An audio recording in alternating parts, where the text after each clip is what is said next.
Let's see. Okay, I think we should be starting to feed out to the folks out there. Hopefully, you guys can hear me loud and clear. Let me know if my audio's coming in clear. It should be the same as yesterday. So what we're gonna do here? This is gonna be a fun show. You are watching us live on Utreon, of course. If you're not watching us live on Utreon, you got to watch us live so you can see actual guns. That's why we're over on Utreon, so we could throw guns up like this, you know. On YouTube, we can't do that. So on Utreon, we can. So if you're watching this later on YouTube, or even if you're listening on audio, you want to join us, go to utreon.com and look for the Who Moved My Freedom podcast. That's the reason why we're over there. They are firearms friendly. All right, that being said, I do want to remind everyone to go to hankstrange.com. Look around the site there. It is built by 2A Commerce. It's a brand new site, and things should be working pretty well over there. Lola also spends a lot of time. There's deals on there. You can see all the different platforms we're on, etc. You can even listen to the podcast on there. So there you go. We're going to be talking a little bit about Brownells tonight. So I got like, once you pop, you can't stop. I got my pull the Brownells t-shirt out of the works. All right, so let me get my guests loaded up in here. It's gonna be a fun night. I'm gonna consider this my live birthday party since There you go. It's today? I'll be turning 50 tomorrow. Oh. Perfect. Yeah. So what are you breaking, Patrick? I He's working on something. Oh, of course. Marley got her own helmet today, so I'm working Oh. on setting it up. Oh, okay. Okay. Awesome. Cool. We'll get up I cannot believe that I actually convinced her. I'm get a pretty helmet. close to convincing her to let me build her a set of dual tubes as well, but we're not quite there Yeah. Okay. yet. But no, I got her to let me get her a helmet, so we're Yeah. there, and she has a PVS 7, so Okay. we're making good progress. Yeah, let's get the show kicked off. Everyone out there, smash the arrow up under the title of the video in Utreon. Smash that arrow up. Let me get this kicked off, and then everyone, be mindful of the time down there. We've broken the show into 20-minute segments. I'll try to hit this when we have like a minute, if I remember and if I see it. It's going to be fun. I haven't seen Josh in a while. Let's get all up in this. Welcome back to the Hank Strange Situation, Lifestyles of the Locked and Loaded.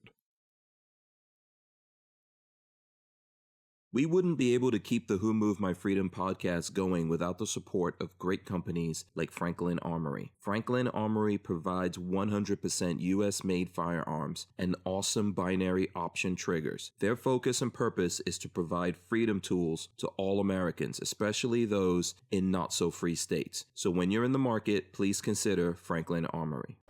All right, so let's do this here. Let's throw everyone up in here. Let's get the jazz hands popping. That's how you got to do this. Come on with the jazz hands. Let's get them going.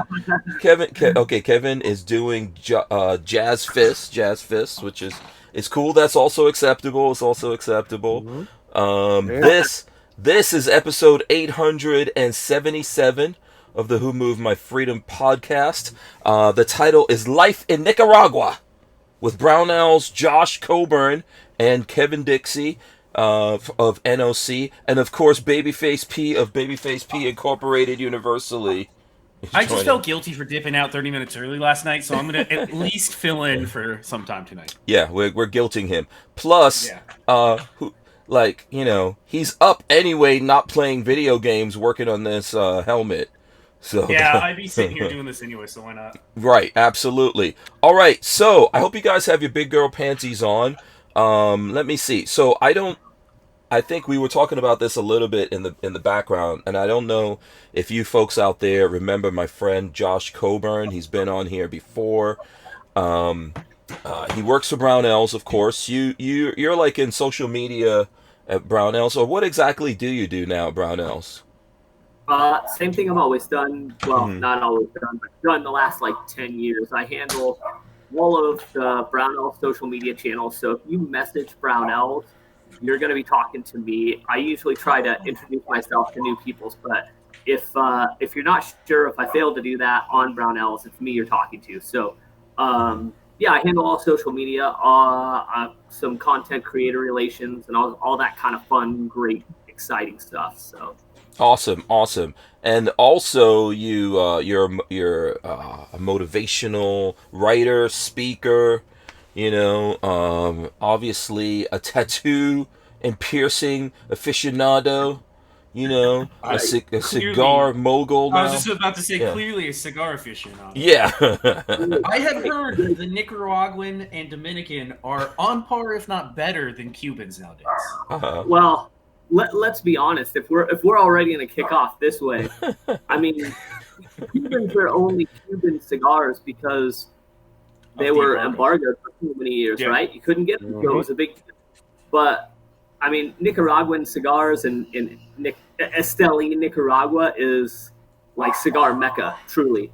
So, I don't know. I may be partial, but yeah. So, and he is, you're okay with us talking about you living in Nicaragua, right? Yeah. So I hear you're living on a palatial estate, or what is it? I don't want to say plantation, but the word comes to mind. Right. In Nicaragua. We live in what's called a cloud forest, technically, which is because of elevation. So often you wake up and the clouds are actually below our house on the mountain. Okay. We're in the middle of a jungle on a fully self-sustaining farm with dogs, as you can hear, probably behind. Yeah, I left out dog rescuer. The sound of that dog does not match the pictures that I have seen on Instagram. He has more than one dog. Dogs. No, he's got more than one. Well, this dog is actually the neighbor's dog. We do have a couple of neighbors up here on the mountain, and it's their little tiny dog that's out and about, I guess, this evening. Yeah. But yeah, we live on a fully self-sustaining farm. I mean, we have chickens for eggs. We got cows. We have all the pelabue. I don't know if you guys know what pelabue are, but they just moved off the property for dry season because there's not enough crop for them to eat. But a pelabue, for those who aren't aware, are basically like a sheep-goat hybrid with a really long tail. And I mean, they would just graze in our front yard. But yeah, I mean, there's fruit trees all over, mangoes, whatever, or sour oranges, and then crops are planted basically everywhere. So it's an unbelievable place to be if shit hits the fan. That's for sure. Right, absolutely. I'll pull up I mean, I don't know if we're doing geography or whatever, but I'll pull up a map or something like that of Nicaragua. So also joining us, obviously, is Kevin Dixie. Now, there's going to be people, Kevin, expecting to see you with cigars, but I heard you're cigar fasting. Well, I don't know what the hell's happening. What you're going to have to explain that to me. Well, it's not. So, I mean, the cigars aren't the problem. Cigars are never the problem. Let's make it very clear. But it was a journey of mine over the last few years. I've given a lot of myself for a lot of different missions and purposes and causes and things like that. And I ignored me, right? I deprived myself of self-love, self-care, self-importance in a lot of different ways. And I just had to get back to respecting the body the Lord gave me. So I have started eating better and getting back to where I used to be. So I'm giving the cigars a break just till I get through this first couple of phases of what I'm doing. And then I'll come back to them. But I'm not fasting from them. They have to sit by the wayside while I work on everything else.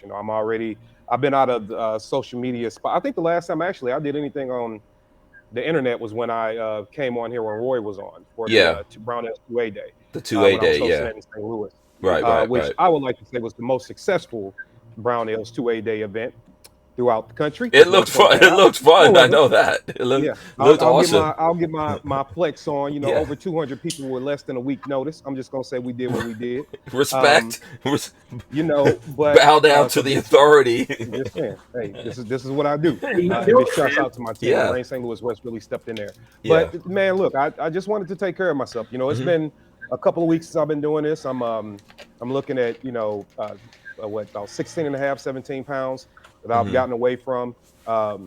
So I just want to keep on that path. But I'll be back because I got a podcast to run. Shit. I got to get back to my cigars. Do you say you're down 16 or 17 pounds already? Is that what you're saying? Yeah. That's good. Awesome, man. Good on you, man. That's awesome. Yeah, we can't hate on you for that, man. You know, so yeah, we're about to see really ripped and sexy Kevin Dixie. Is that? All I'm saying do we need is, to prepare ourselves? When I was back at I've always been a larger guy, but when I was with the PD, Papa John's and Quick Trip and Jack in the Box and all the rest of those, they used to give us all that free crap. Really all carbs. Didn't know nothing about nutrition. So at one point in my life, man, I ballooned up to well over 400 pounds. Ooh. Wow. Yeah. So when I saw that, when you've been through something traumatic, right? And you know how whatever it is, and you see it starting to creep back up, you go, I'm not even, I don't even want to play in that field anymore.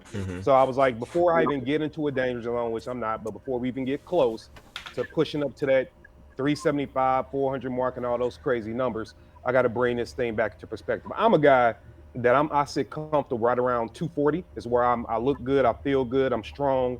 Right around 240, 235 is even a little bit too low. So I'm just I'm going there. When I looked at the scale and saw that joker was flirting with 300, I'm like, absolutely not. I'm not gonna die because of weight. I'm not going to not be able to do Second Amendment firearms advocacy and shooting and teaching people because of it. I'm not gonna not be able to run around with my kids. I'm not gonna not want to wear the clothes I want to wear, and I want to live long and healthy, man. So that's what it was about. It's like, let me take a break. Let me get this stuff back under control. Let me get to a rhythm, and then I'll get back to all my my things that I enjoy, including my cigars, because that's the hard part right now. Screw the food. I don't care nothing about no damn Doritos. The fact that I can't have a cigar that I want to have is really making me mad. But I'll be all right. I digress. Yeah. I digress. No, it's good. Babyface? I didn't even Stay get a chance to speak to healthy. you. Yeah, what's up, Patrick? Things are going great here. Not a whole lot. Things are going well here. Yeah. We finally, Hank, did you get a little bit of rain out your way today?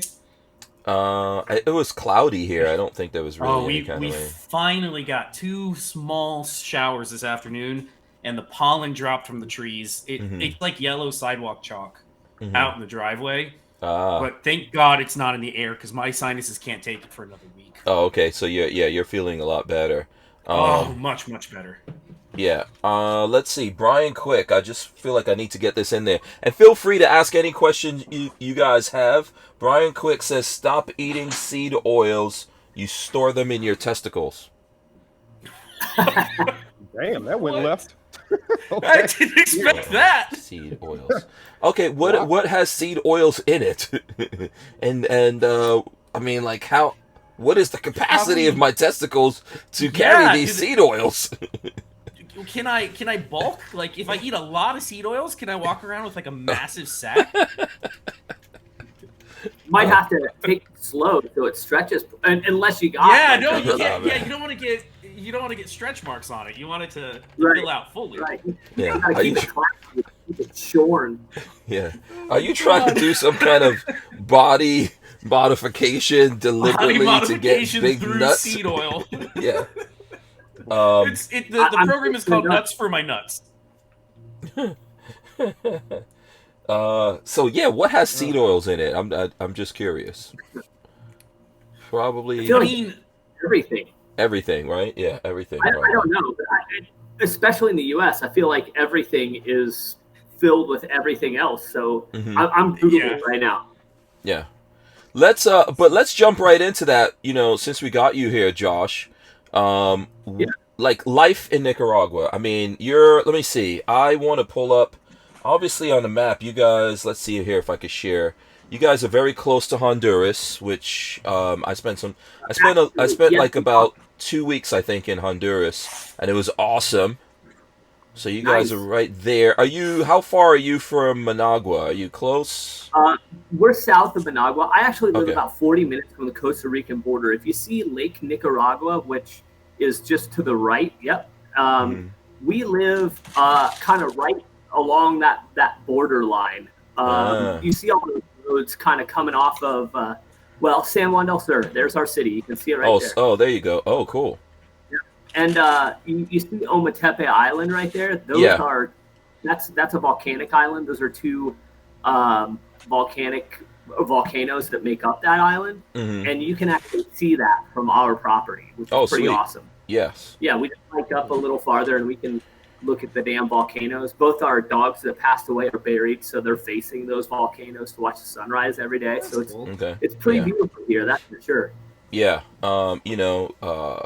Sorry about the loss of your dogs. You know, I remember when that happened to you guys. I know that was tough. It was tough for me when I lost my dog, man. I don't even want any more dogs because of that. You can ask Patrick had to deal with me in that mode. It wasn't fun. It's so worth the 14 or so years you get out of them just for that little bit of pain that you have to go through. It's 100. I'm saying that now because I haven't had to put my dog down since I was like 18, but yeah. Well worth it. I feel that. I feel it. We brought Jake, our service dog, with us, our huge Doberman, and he had what we think was a stroke and passed away suddenly. And we rescued a totally emaciated dog here with expectation, of course, you're going to make it better, but he was just too far gone. So we gave him the best month of his life, which was probably the most heart-wrenching thing ever. And here, everything's much more raw. We can't just run the pups to a local veterinarian and have them cremated. You have 2 hours before you got to get them in the ground. And it's up to you to find that place and start digging the hole. So it's a little more brutal here. It's not it's not hidden from you, that kind of stuff. So yeah. And let me just show you guys, if you want to see stuff that's going on with Joshua Coburn. I think you switched this around because it used to be Coburn Josh or something, if I'm not mistaken.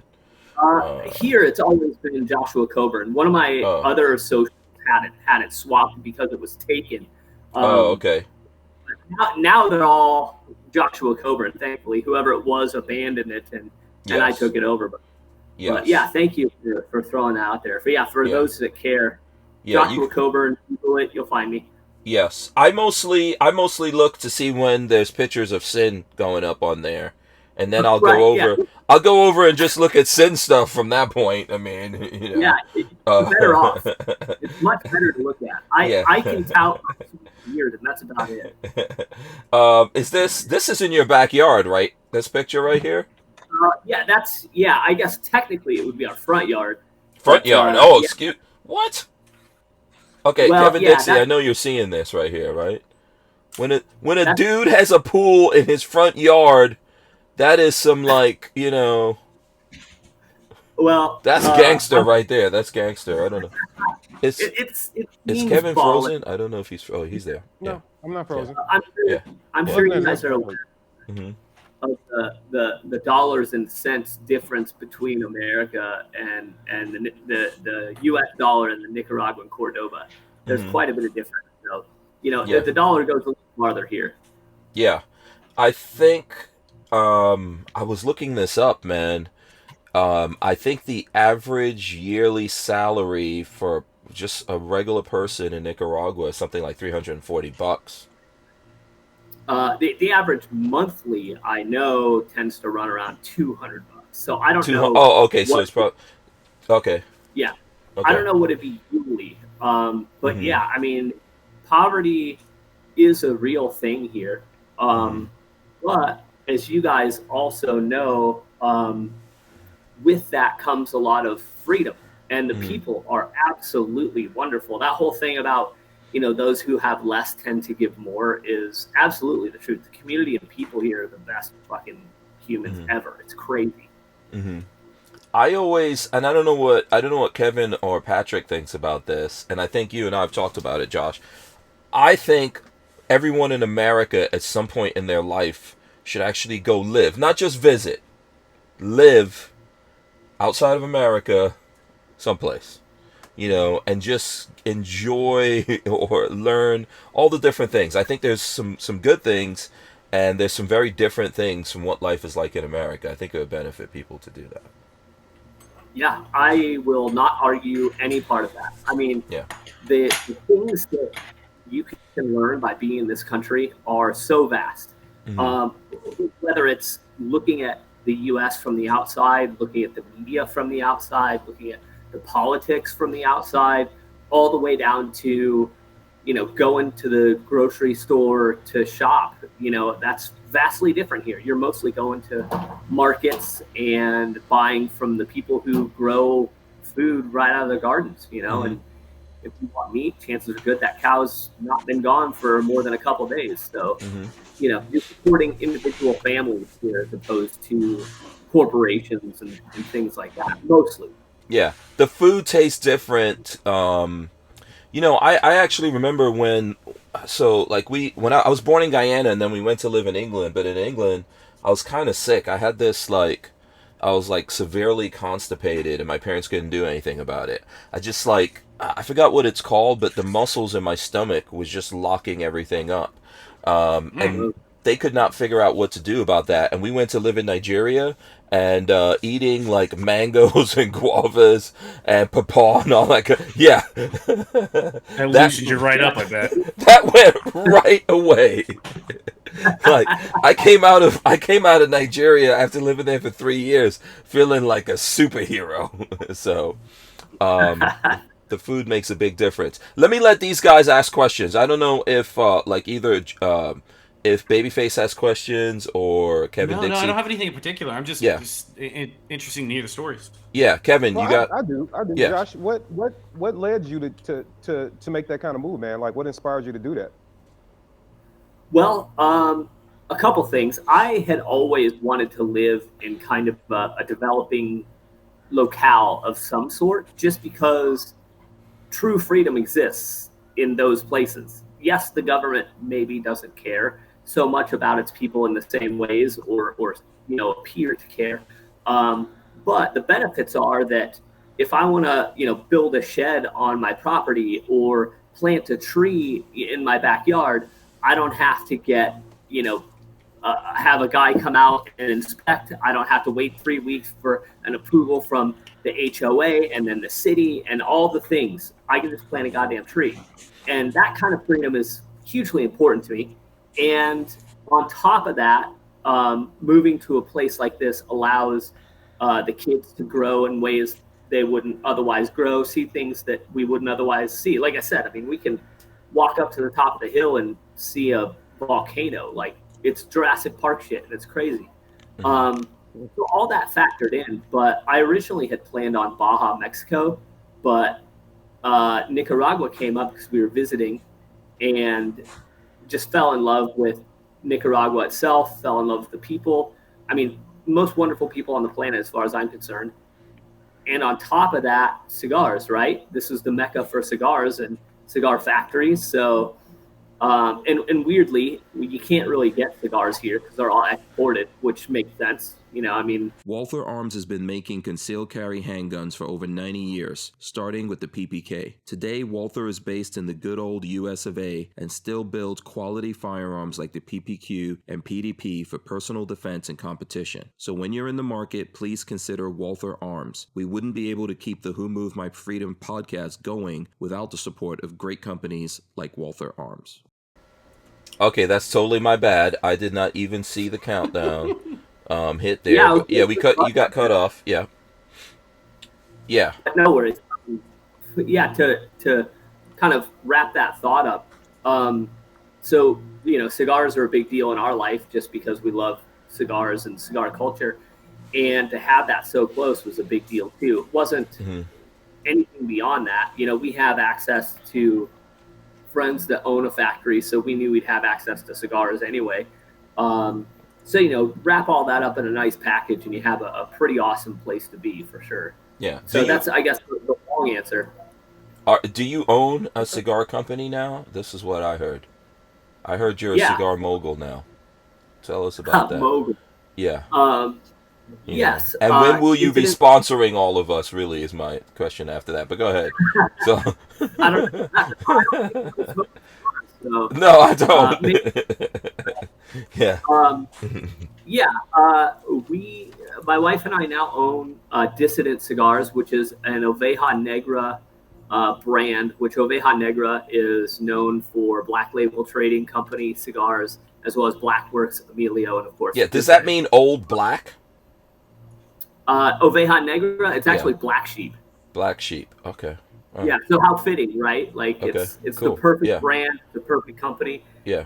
And Sweet. funny enough, it just kind of evolved after we got here. It wasn't the intent on moving here. But when we kind of heard about the opportunity and it was presented to us, we already loved all the cigars from that brand. It was the primary brand that we smoked anyway. And to be offered a spot kind of on the roster, so to speak, you can't say no. To us, it's like, getting offered a starting spot on the Yankees or, some shit. So it's, a big deal to us. So yeah, Congratulations. we're now, thank you. Yeah, we're now in 120 lounges across the U.S. and growing already. So, if you need Dissident, you can order online at various lounges or pick them up, at your local brick and mortar for sure. Yeah, Kevin is the cigar expert here. I've only smoked a cigar up until you. I would have been able to say to people, I never smoked. I've never smoked anything. But Josh basically bamboozled me into smoking a cigar because he almost killed me one time. And I told him, I was like, dude, if I survive this craziness that you got me into, then I will smoke a cigar. Which we were like, what were we, like climbing around in mountains in Utah or something? Something crazy. Yes, we were. And I'll tell you, the way that was pitched to me and what we got were two different things. So my intent was not to kill everybody. My intent was to have a nice leisurely hike and rappel down some cool cliffs and get some good photos. But holy shit, did we ever get a hell of a walk, right? Yeah. After that, I was like, yeah, I don't want Josh to plan any trips. Sorry. I mean, I'm not even kidding. Like the folks told us, if you guys can't walk out of this place, we have to medevac you. That was the only way out. Yeah, that's where we went to. You're welcome for the experience. I'm sorry for the experience. Yeah. So, go ahead, Kevin. Did you want to do a follow-up on that? No, not really. I mean, I can appreciate a man that enjoys a nice cigar. So that's always a great thing. I don't like the term expert though, Hank. Aficionado. What should we call you? Aficionado is a good one, but it's funny because I've been watching people argue about that word too. So that's real aficionado. Oh, okay. But what I will say is, I've been at this about 6 years now, and it is an enjoyable experience. I think for people that are looking for something to do to enjoy, that's relaxing, and that's what drew me to cigars. When my who recently passed away, when my stepfather took me to have my first cigar, he took me to a place called Brennan's in St. Louis, where I'm from, and we went in there, and doing what I've been doing for so many years, from the law enforcement stuff to the advocacy stuff, all this stuff. It's always every day. Even community outreach, every day is like drama and trauma and death is involved. And, I was just telling him, I was like, man, I'm looking for a place of peace and zen. And he was like, got you, let's go. Right. And we rode around the corner, went into this place called Brennan's. And he was like, you're going to have a cigar today.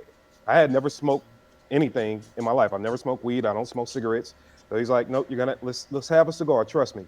And I remember we picked out a cigar and I went and sat down.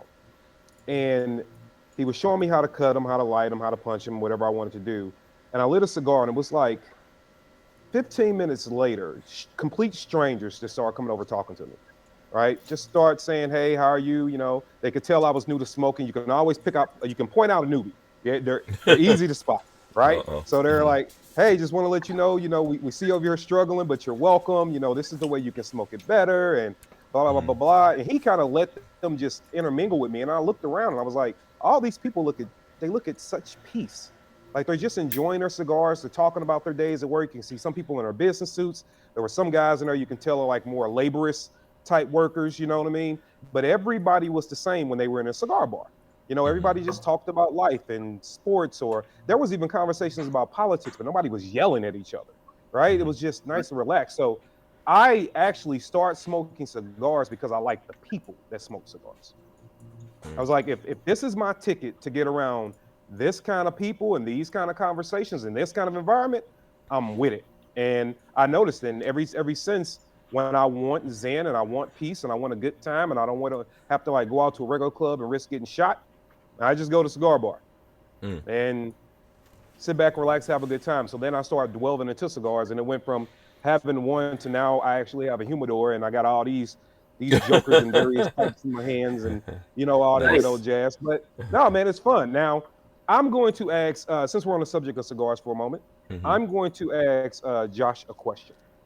And I have my own answer, but I want to know what your answer is. For the virgin smoker, all right, and I've been going around and around about this. For the virgin smoker,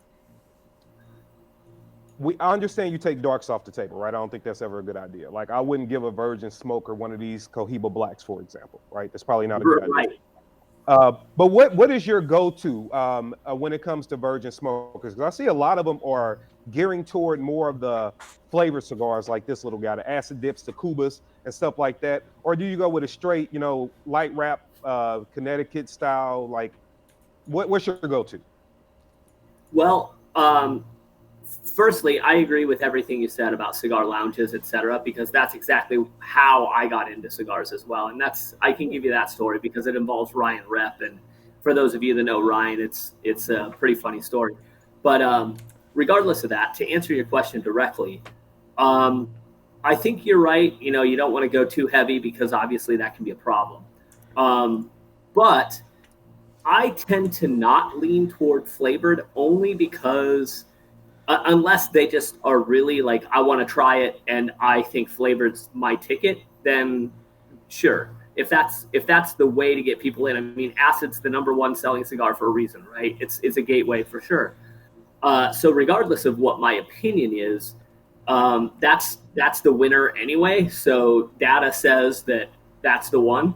But to that end, I would prefer suggesting a much more smooth, mild, billowy cigar in probably a Connecticut, or I mean, if it's more of a medium because of the wrapper or binder, as long as kind of the filler is pretty mild and smooth, I'd be okay suggesting that as well. But I tend to fall in the not flavored category when I'm suggesting something to someone, simply because it is my opinion that most of those are higher quality and not as mass produced. So they're going to get a better, more enjoyable smoke out of it and understand what cigar smoking is kind of all about. It's because, I mean, as well as I do, if you start with an acid or, something flavored, after a month or so of smoking something like that, you end up moving on pretty quickly anyway.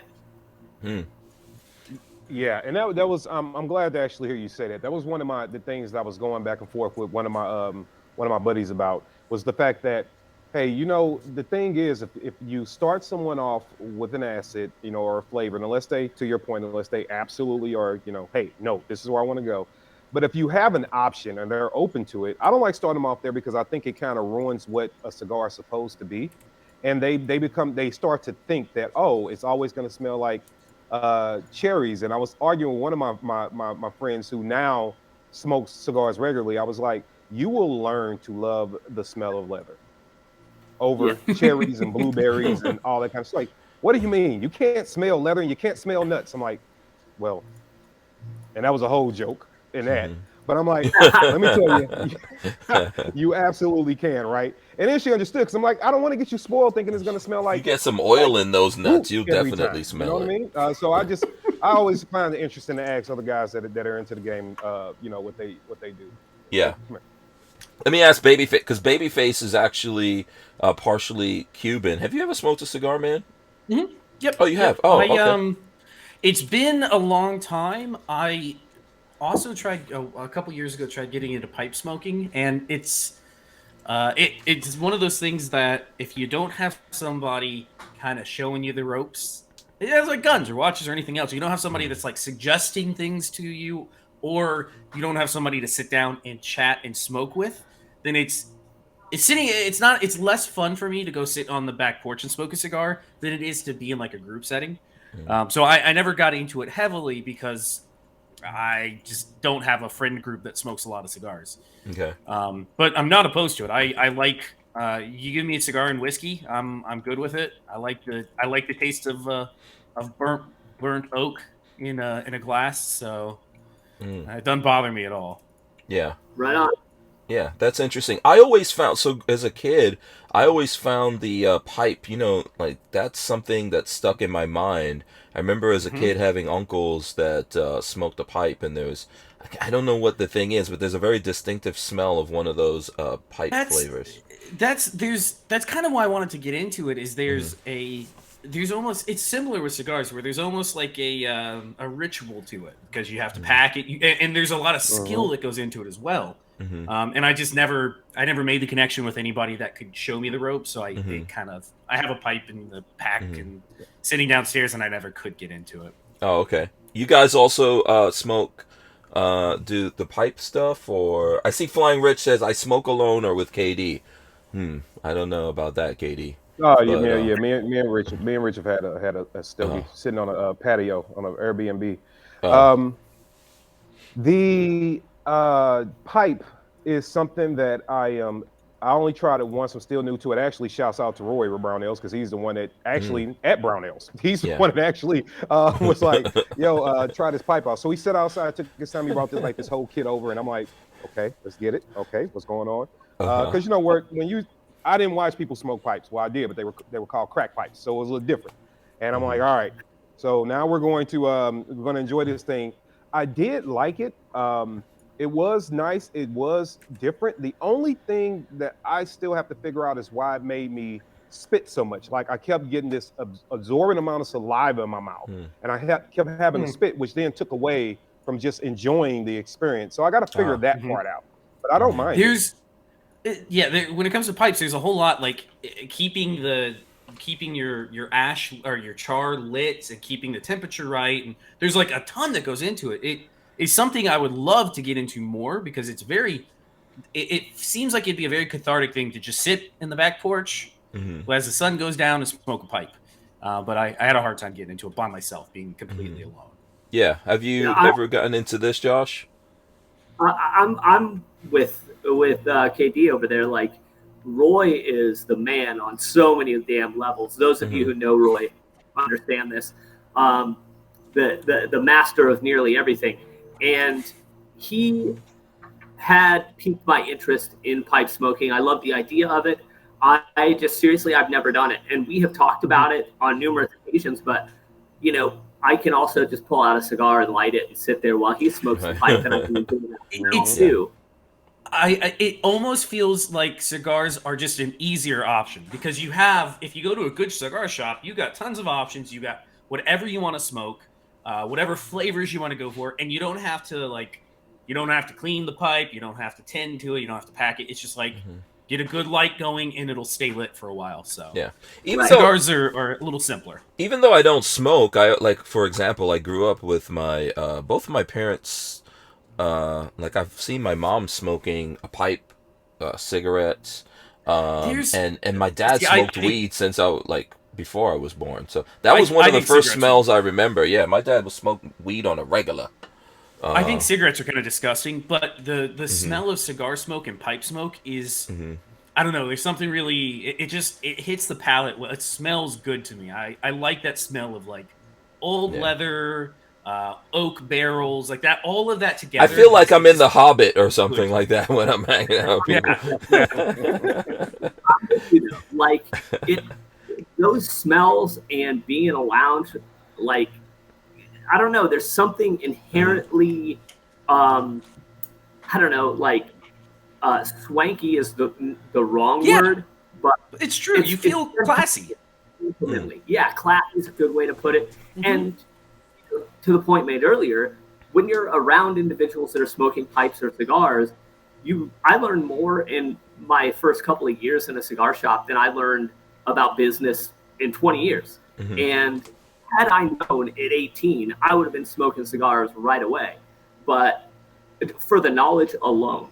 But it's that drew me to it initially, and why I love it so much today. So I'm right there with you. The smell, the feeling, the nostalgia every time you have a cigar of those moments. Like, I don't know, it may seem silly to those that don't enjoy cigars or pipe smoking, but man, there's something absolutely inherently wonderful about it. Yeah, Cruiseman says pipe tobacco reminds me of my grandpa, and it does add to the occasion and give it layers. That's everybody has that feeling. They're like, yeah, it reminds me of my grandfather, it reminds me of my uncle, and it's like, but don't you want to like harness that and be like, you're taking it on to the next generation? That's how I feel. Yeah, it's almost. I mean, it reminds me of when, like, I think one of you guys, I think it was KD, was saying it, that there was a time when people used to sit down and get together, and people would be drinking and smoking and playing dominoes or playing chess and talking, and we could talk about anything. We could be on completely different sides, and people wouldn't be fighting. It would just be like a community. Maybe that's what I miss about the old days. Yeah. And I think, if I'm not mistaken, the three of us, did we hang out in Texas that time? Because I think Brownells did something at a cigar bar in Texas one year for something. That was I think that was 17 NRAM in Dallas, I think. Yeah. So I think the three of us were there for that. Now that, because when you guys are talking about all of this, it's all coming back to my brain. Yeah, we were just hanging out, and I didn't smoke anything or anything like that, but it does remind me of being like with my people, with my family, and everyone. Everyone's doing their thing, and everyone's welcome. So yeah. Man, I'll tell you what. I was just at an event, and I spoke at an event a couple weeks ago in Camden, Tennessee, over at SOE, John Willis' spot, and this wonderful festival thing that he puts on about self-reliance and not relying on the government and living off the grid and knowing how to take care of yourself and your family is great. They brought me there to speak about the political leverage that's being used when it comes to race and how race is being used to divide us and things like that, right? But that's not the point of what I'm saying. I was walking around and I was having a cigar, right? And I'm the only black dude out of 200 people. Well, with one black woman there, but I'm literally the only black dude. 200 people, they're doing their thing, and I'm walking around and I'm smoking this cigar. And a couple of people, nobody was looking at me mean, but a couple of people were like, oh, like I can kind of tell they like, I want to engage with this dude because he's the unicorn in the room, right? But I had 3 cigars in my pocket on purpose, and I was smoking. And you hear people making comments like, oh man, that smells good. And that was their icebreaker to try to see if we can engage in conversation, right? And so as soon as they would say that, I'll be like, oh, you indulge? Oh yeah, I forgot mine. No, you didn't. Here's yours. I brought it for you, right? And light them up right on the spot. And next thing you know, it's 15, 20 minutes of the ice is broken and we're just chopping it up. We're just talking, right? And I did that several times. And cigars, I can do that on my own, but a cigar, it just allows that. Because I'll never forget once my sister said to me, she was like, have you ever noticed, you've never seen people, and I'm gonna say this quick because I know the timer's quick now. You've never seen people fight while eating a chocolate chip cookie. Walter was saying that last night. That's so funny. Right? They never fight while eating the chocolate chip cookie. So I'm like, right. And that's like, what? People never fight. I've never seen people have a nasty fight while enjoying a cigar. So it's like, anytime somebody seems nervous or seems standoffish, I'll offer them a cigar. And normally if they smoke, that calms them down and you can just sit and be human and relate to each other. So cigars are powerful as hell, man. They really are. Absolutely. It's funny, Walter was saying that. We'll be right back after this break. We wouldn't be able to keep the Who Moved My Freedom podcast going without the support of great companies like Barnauls Ammo. Barnauls has a wide range of reliable, quality steel case ammo for small game, large game, target shooting, and self-defense. They've got the classics like 7.62 and 5.45, as well as 9mm all the way up to 308. Subsonic as well. So when you're in the market, please consider Barnauls Ammo. Yeah, it's so weird. Walter, last night, when we were getting off the air, his words of wisdom were that people should sit down over cookies and talk stuff out. And I was like, what? I don't know. It didn't jog to me until you just said that, Katie. Yeah, that is... Yeah, it's very important. So tell us, Josh, just to bring this whole cigar thing back around to Brownells, you were mentioning... you were mentioning Ryan. It is really part of kind of like a culture thing over there, right? Yeah, it's funny, and it's probably Ryan's fault. He was my travel wife for years, and he's a brother. Oh, he's not. He's not kidding. Yes. Yeah, Yeah. they were And, definitely married. They were definitely married there. and Yeah. we used to travel all the time, and he would always want to go to cigar bars or lounges and work in the morning before an event in the evening or production that we were shooting or whatever. So we'd go and I would work, he would have a cigar, and that was that. But Adrian from Cigars and Guns, who you guys probably know, also a wonderful dude, suggested, he's like, dude, if you have a cigar in a lounge, it will change everything about the experience, and it'll change your life. And I talked to Ryan a bit about that, and he's like, yeah, dude, it will, I'm telling you. And ultimately, I did have my first cigar, and then my first cigar in a lounge, same thing happened to me as KD is, I'm smoking the cigar, and dude sits down, asks what I'm smoking, asks where I'm from, and often running in conversation with a total stranger. And it was wonderful. And it's been that way ever. And where was that, if you don't mind sharing that with us? My first cigar ever was actually on the cross-country road trip with you. That's what I was thinking, yeah. That was fun. We were blazing across Louisiana or something like that, going somewhere, or maybe Alabama, hell, I don't know. Yeah. And that's where I first had a cigar. But my first cigar in a lounge actually was at Iowa Cigar Lounge, which was my home lounge. And so, I mean, that makes total sense. But since that kind of happened, Ryan, myself, Roy, who also is a cigar guy, we just started smoking cigars everywhere we went when we were together, not at events. And then we'd see people at events smoking cigars, and they would do the same thing. They'd offer us one. We'd, of course, break the ice, start talking, smoke a cigar. So now even Brownells at events generally has Brownells cigars, Brownells branded cigars. So it is a culture thing because it builds friendship. If somebody you've never talked to ever is on the other side of the room and they're kind of giving you the eye because you're smoking a cigar, walk over, hand them a Brownell cigar. They're not going to forget that first meeting, and that's such a different thing. And I don't know that anybody did it, and it was kind of an accident, but that's just how it ended up. It's just what we do. I mean, how badass can you be? And forgive me, some people might get mad at me for saying this, but how badass can you be while you're doing something phallic? Well, that's why a lot of people don't like big ring gauge cigars, because it maybe suggests some deep psychological need for that, right? But I mean, you can talk that, right? There's a lot of people that may own that pretty deeply and be totally fine with it because they'll kick your ass. Oh, for sure. By the way, Brian Quick says almost all the time cookies have seed oils. Cookies have what? He said almost all the time cookies have seed oils. He says we could talk over a steak. Steaks are good too now. Hey, I mean, all these things pair together, right? Yeah, right? Cigars, steaks, bourbon. Yep. Hey, man, these are the things that, and look, I'm a fire starter in a lot of different ways, right? But I tell everybody, like, nothing that I ever do or say is meant to be taken personal. I'm doing the things, saying the things, and taking the actions that I'm taking because I want the world to be a better place, as corny as that might sound. And I want people to kind of see the efforts and the changes we need to make in the world, especially in our country. But at the same time, none of this stuff is personal. And one thing that I find enjoyable is when, somebody that's seen, one of my talks or whatever, or see me on social media, and they get to talk to me in person, like, man, I really thought that you were an asshole, but you're pretty nice. I'm like, yeah, dude, anywho, what are we eating? Break bread, right? Are we drinking?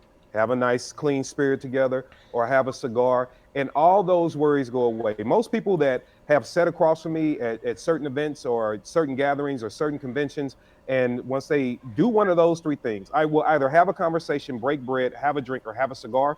The outcome is totally different. I'm like, I would like for people, and maybe I'm going to pick on men in particular right now. I would like for men, anytime you even think you have a disagreement with somebody, and have one of those three engagements: break bread, have a drink, have a cigar. Do something like that, because it's really, really hard to not calm yourself down and really listen to the person sitting opposite of you when you're in those modes, because that's realistically who we should be, right? We can fight all the time over BS, or we can have discussions that actually lead to fruit. And if we need one of these, catalysts to get us through it, then so be it. Yeah. Let's get into some Gorn stuff here for a minute, since that's the section that we're in. What is the gun situation in Nicaragua? Someone was asking before, so let's start with Josh on that. What's up with?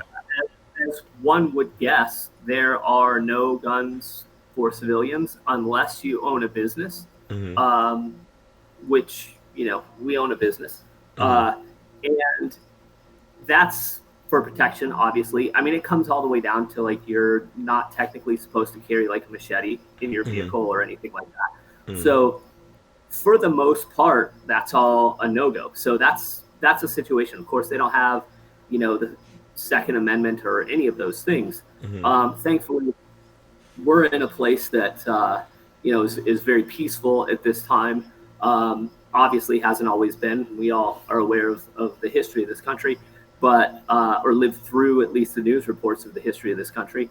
And there's a lot of things that maybe people 10 years older than me that were really concerned about us moving here, but it's not what it once was. So it's different. The culture is different.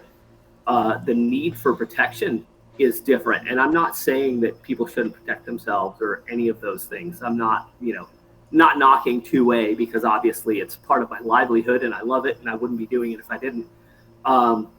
But it's just very interesting. Culture lends itself to a certain thing, and it's part of the fabric of America. So it's a whole different mindset here. It's not even considered by locals. They don't even think about it. You see the national police, you fist bump them if they stop you and ask for, your registration or whatever on your car, and you go about it. Nobody's it's not an issue. It's not a thing that people even think about or talk about.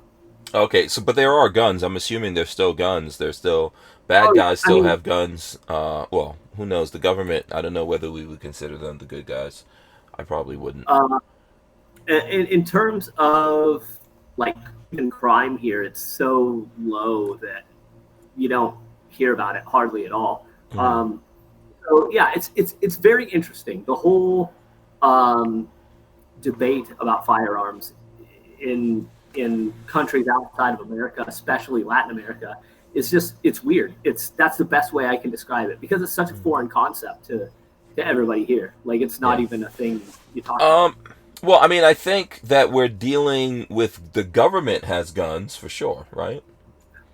And and a lot of times you come across governments in that part of the world that believe that they should have guns, but the people necessarily shouldn't have guns. Part of it is kind of like programming, so I mean, I was born in Guyana. I left there when I was 5. My parents grew up there and they were afraid of guns, but there's guns there. And I think that's just conditioning from the government that it's not something for the people. And then obviously, people forget about it.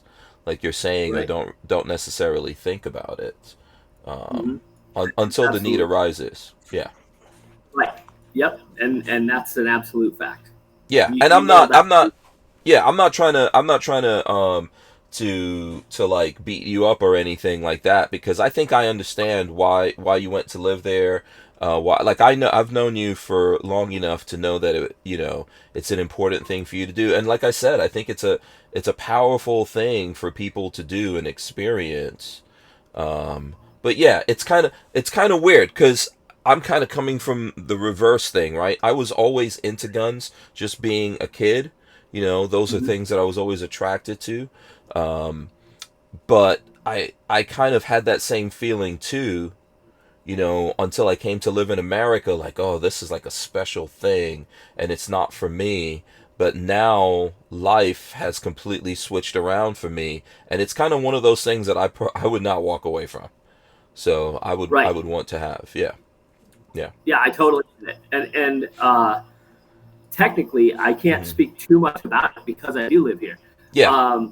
But to that end, as I said before, if you own a business, you absolutely can. Oh no, I got it. Yeah, I caught the hint. Yeah. Live and own businesses. So, right. That's a big deal. Yes. Starting a business is pretty simple. Let's put it that way. Yes. Absolutely, and it doesn't mean you're not self-defense is a state of mind, and I don't think that guns are the only part of that. I don't know whether or not KD or Patrick would agree with me or disagree on that. Oh yeah, 1,000%. No, 1,000%. You know, the number one tool anyway, if there is a tool when it comes to self-defense, is called your feet. Yeah. So, yeah, absolutely. Yeah. So I don't know if you guys wanted to ask any other questions or just show some Gorn. I mean, we're kind of like rough and rugged. I mean, with the what you got? I guess I can grab this thing off the wall here. Yeah. I know Patrick is working on that helmet. Well, I haven't seen this helmet. I know. I'm just listening. It's interesting to. Yeah. I don't have a huge experience pool outside the U.S., so it's interesting to me. Mm-hmm. It's amazing if you get an opportunity. Yeah. I think it would be interesting for people to get out and see. You have to live in other places though to really see. Fact. Yeah, and what I think I've seen this, Kevin Dixie, but it's a very beautiful. Yeah, I think you've rifle. seen this one. That's why I was like, I got the matching pair, so I redid my office a little bit. So yeah, your stuff is matching. That is so shocking to me, man. Look at that. Yeah. Yeah. Oh, this is just the VP9L on the Truth frame and Kevin Dixie with matching guns. Who would have thunk it? Of course. Like, why not? No, I know. They have to match. No, I'm just jealous, man. I kind of like this AR mount thing for the wall. Yeah. It's kind of cool. Yeah. Let's see if I can get it on there. Oh, you got like a magnetic thing on the wall? Is that what's going on there? Oh. Yeah, it's a mount. You just drill it into the studs, and it holds like cool, like 30 pounds. Yeah, or something up there. Yeah, that it'll hold, and then put a little shelf up. And I normally put books and stuff up there. Oh, I did get a new rifle. I haven't even shot it yet. This is part of the PDN tour that I'm involved in. So the guys over at Nemo sent me their Battle Light rifle. Nice. So I haven't shot it yet. It is actually pretty light for its size. This is a full 16 gun, and it is light. Like, it lives true to its name, even with the large handguard. But I got big hands, so it works for me. But this thing is it's pretty light. I have some things coming forward that I'm going to add to it, and I'll be running this over the next several months in my training tour. But yeah, this one is nice. It's kind of got this little sexy burnt bronze look to it. Yeah. Nice. Really nice. Ambidextrous, which I'm big on. It's got a CMC trigger in it. Flat trigger. It's got some skeletonized work, but not overdone. I like it. Yeah. Yeah, that is cool. Super. Yeah. Cool. Do you have any integrally suppressed? I don't know. Yeah. You have any integrally suppressed rifles yet? You got to get up on that, Kevin Dixie. I know, man. I'm embarrassingly enough.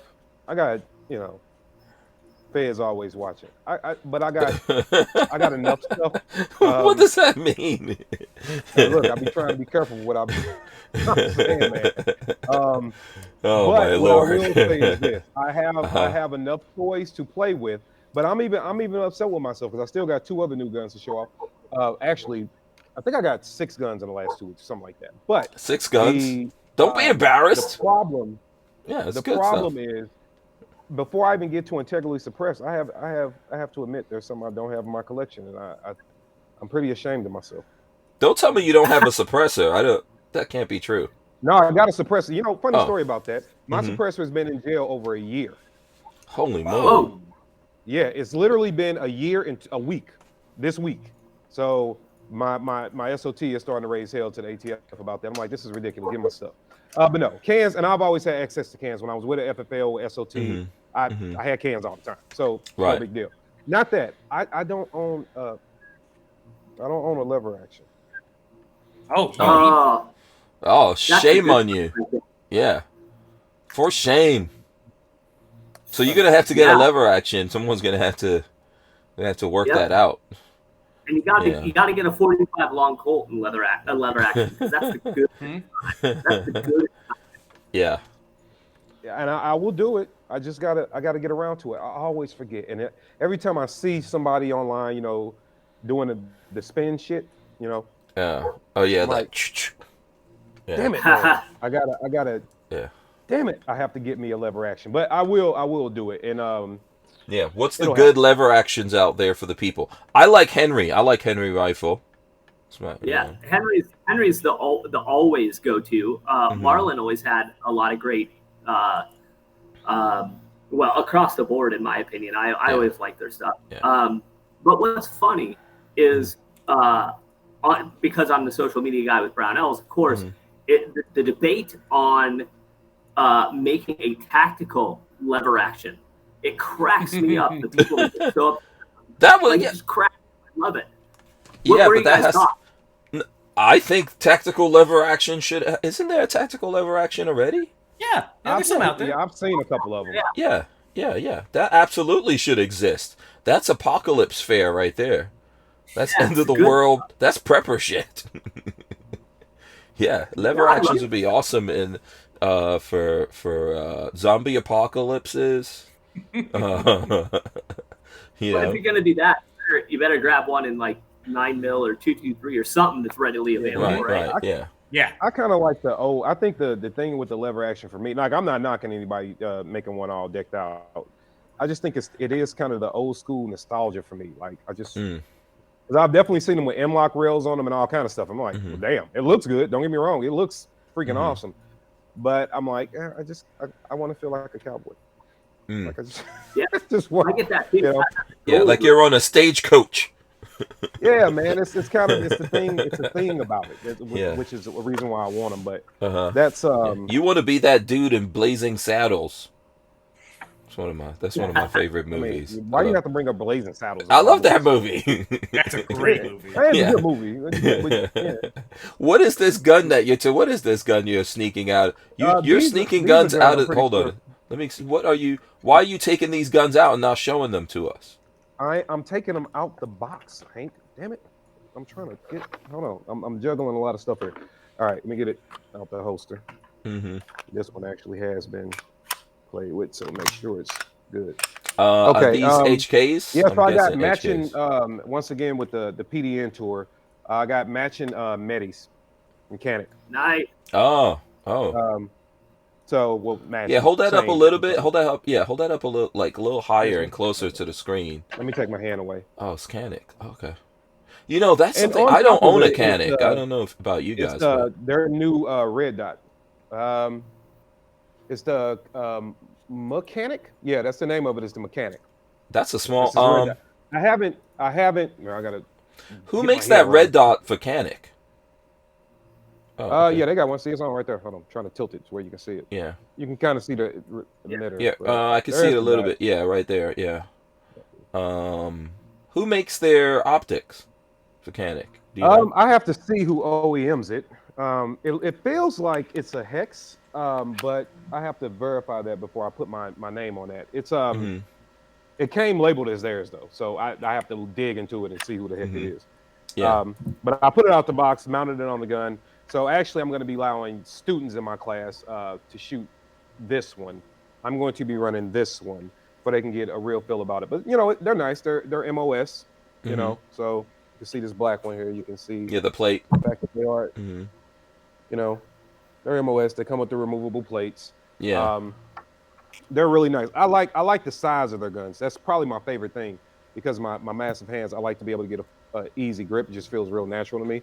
But these are nice. Obviously, I haven't even got this one up and running yet. But the Canics are nice. And I always like their guns. I like the TP9 was the first one that I shot. And since then, it's been on and popping. So I'm excited to be able to, I'll be running the heck out of this one. But the black one, I'm going to actually equip a student with in every class over the next several months and have a student shoot it to run it. So we'll be torture testing them. With Arms List, you can shop the extensive list of local and nationwide firearms classified, now with more confidence because of their built-in firewall. For only $6.99 a month for personal use, or $30 a month for business vendors, so when you're in the market, please consider Arms List. We wouldn't be able to keep the Who Moved My Freedom podcast going without the support of great companies like Arms List. So, why did it even go to this camera? Yeah, So they give you this whole little let's see kit. this. So yeah, you get the toolkit, with cleaner rods. This little thing down here is a tool. Is what it is. It's kind of cool because when you take it, and I thought it was kind of awesome because I was like, what is that? I can hear something in this thing. Oh, it's a little. It looks like a little gun.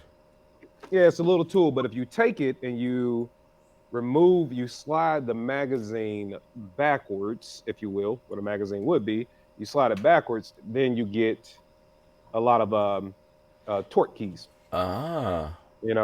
So for your set. Now I got some spare screws and all that kind of stuff in there. So here I'll show it's kind of just hollowed out at the end there. Oh, cool. No, that is cool. And then you stick them, you put them here, and this turns into your wrench or your screwdriver or your tool driver, whatever you want to use. So it's pretty nice. Yeah, I feel it's a nice gimmick. Not in a bad way. I think it's a cool thing. Does anyone else other than Kevin Dixie have Canics? I don't have one. Yeah, I've never owned a Canic. Yeah.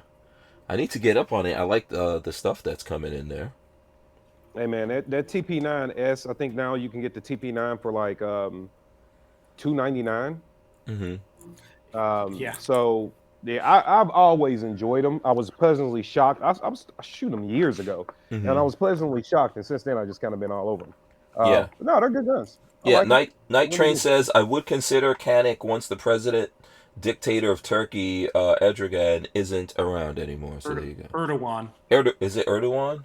It is pronounced Erdogan. Erdogan. Okay, there you go. It looks like where's Erdogan? I know my geopolitics. Yeah. Why am I? Is that like a dragon? It should be pronounced Edergan or something. Yeah, but why does that sound? But why does that name sound familiar to me? I don't know that one. Huh? Padawan, Star Wars. Oh, yeah. Really? No, okay. No, I've seen that name in something Edragon. Oh, there was that's something from a comic book. There's some comic book superhero guy that he's like a normal person and then he becomes a creature and his name is Edragan or something like that. And maybe it's Erdogan as Babyface says. But okay, very cool. Very cool. I'm gonna show off something since obviously we're talking about Brownells here a little bit. Look, does this jog any memories to you? Yeah, man, that's the good stuff. 601. I missed that. The BRN 601 here, huh? I missed that afro that went with that. Yeah, exactly. Oh yeah, I'll have to pull out video of when we did the when we were doing the retro launch, the retro rifle launch here. I think I was showing that to someone just the other day. But there you go. Very nice. Yeah. I'm trying to remember who had this. I think this was what was her name? What was Rachel's name in that thing? I can't remember now. Wasn't Rachel? Didn't Rachel have this gun? I gotta look it up. I think so. She either had that or maybe Mike had that. Gosh, I don't remember. Yes, this was a long time. Yeah, this was fun. People bring this up to me every now and then, and I need to see if I could find. Just the other day, I saw a bunch of pictures of this, so I need to see if I could go back and find. Kevin Dixie, you got more guns you're pulling out here? Okay, let's do it. Well, the other new one is downstairs. But I have something that's dealing with cigars and guns, at the same time. Oh, by the way, I did invite our friend from Cigars and Guns, Adrian. I did invite him, but he's right now doing his own podcast. It's happening right now. I think it happens to be Tuesdays and Wednesdays. So we'll get him on sometime in the future. But he's a good dude. I remember you mentioned him earlier. Yeah. This is another. So once again, back to the tour. I actually had a nice conversation with Baltic, and I know that they have been putting out humidor, and they have been watching my cigar stuff, and was like, "Hey, we sent you something," and they sent this guy over to me to just kind of test out, see what I think about him. And this is their life pod, but it's actually a cigar humidor. Now I don't have the cedar tray in it because I'm actually seasoning it now in my humidor. If you guys don't know, when you buy things to store cigars, please, for the love of God, season it first. What does that mean? Stick something in a bag, if it's a tray or a humidor or something, get an 82% thingy-majing, and then keep them around. Like I got a whole little Amazon order right here that just came in. Keep them around. So you got to season it. However, this is cool because they have a compartment up here where you can, so it holds 9 cigars. And they have a compartment up here where you can put like whatever. If you're going to put your lighter, your cutter, whatever you carry around as an accessory, you can store up top. And it does actually, lock up. You got the key code. I'm sorry, the biometrics. You actually have a hard key that can go into it as well. So I think it's kind of cool. And at first I was like, man, this might be a little big for just carrying around to a cigar place. Then I thought about it. I said, you know what? You know how often I've had to leave my cigars in my car while I go do something else? Mm-hmm. And you would think it's not a big deal because if a gun's in my car, it's locked up in the safe. But cigars, man, sometimes I can have 10 cigars on me that are like $32 a piece, right? So that can hurt if somebody gets them. So I was like, you know what? It'd be nice to be able to lock them up. And then when you walk in a cigar bar with this joker, you're definitely going to get some attention. Yeah, I think that's a little bit too plain for you, though. I mean, yeah, you got to. I'm just too plain. I think you got to put some. I think you got to design that. You got to coordinate that to something. I put some stickers on it, some decals. I think it matches. No, it's close to matching the gun. Not really. Yeah. Well, yeah, it is close to that rifle you just got, but yeah, I think you got to snazz it up a little bit more than that. Well, I did. Yeah, laser it. I did just get it. I was like, if you guys want to do it right, we might have to. I teased him. Said, if you want to do it right, you might have to collab on some stuff. But I do like it. It's I think it was pretty legit. And anything to keep, especially for the road, you're traveling. You don't want to take 100 cigars with you all the time, right? But if I'm gone, and I'm always on the road, 10. I know it says 9, but I'll probably figure out 10 cigars in here and lighter and. Be on the road, have some fresh sticks, and then I'll act like I forgot the code to it so I can just steal everybody else's cigars. Okay, AK Sean says he has 6 Canics. They're all fun to shoot. The trigger is great on them. And Appalachian Gunrunner says Baby Skates. That is the name that for Rachel. And I did find one picture here on the interwebs. Let's see if I can get this up here. Look at this. Boom! Yeah, look at that. Man, that was classic. Look at these sexy. Oh, that was me. Oh man, it was me with this gun. I totally forgot. That's hilarious. Yeah. Let's check that out. Pookie Love. What was Lola's name? Does anyone remember? Lola Squeezy. Huh? Lemon Squeezy. Right? Oh, Lemon Squeezy. Yes, you're right. Lemon Squeezy. And then what was Mr. Guns and Gear? Mr. Guns and Gear had a slider. What? Hold on. DM slider. DM slider. Yeah, that's right. Oh my lord. This was because with a mustache like that, you were always in the ladies' DMs. Right, you're sliding up in something with that mustache. That was so much fun, man. That was so much fun. That was a blast. Yeah, that was at this point. That was years ago, man. I know it's crazy because I feel like we just did it. Yeah, I wouldn't be surprised if that was that's at least 4 years ago, if not more than that. Yeah, 17 or 18. It was over Christmas, I think. Yeah. That was. I saw the DM slider wig sitting in Brownells when I was up there last. I put it on, took a couple pictures. Oh, you did? That made it even better because he was cracking the hell up. I was like, "Is that the wig?" He was like, "Yeah." I was like, "Yeah." Give it here. Yeah, that was so much fun. There was a dude. Huh? For years. Yeah. Do you guys have those outfits or something, or do we have those? I don't even know. I think you guys all have them because there was a chance that we were going to do some more stuff with that, kind of extend the story a little bit. Mm-hmm. But we just never got around to it. I can't remember why. We thought we were doing it with the 605 and the 10, but we just didn't get there. Is Brownell still making these rifles? We're not making them in the full rifle configuration any longer. Okay.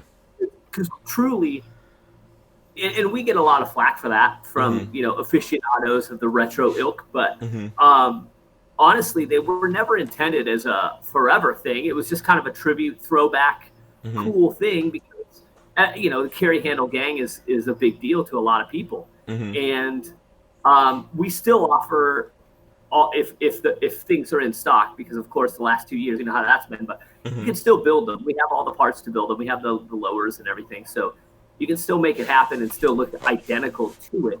But we just don't offer them in a full rifle configuration anymore.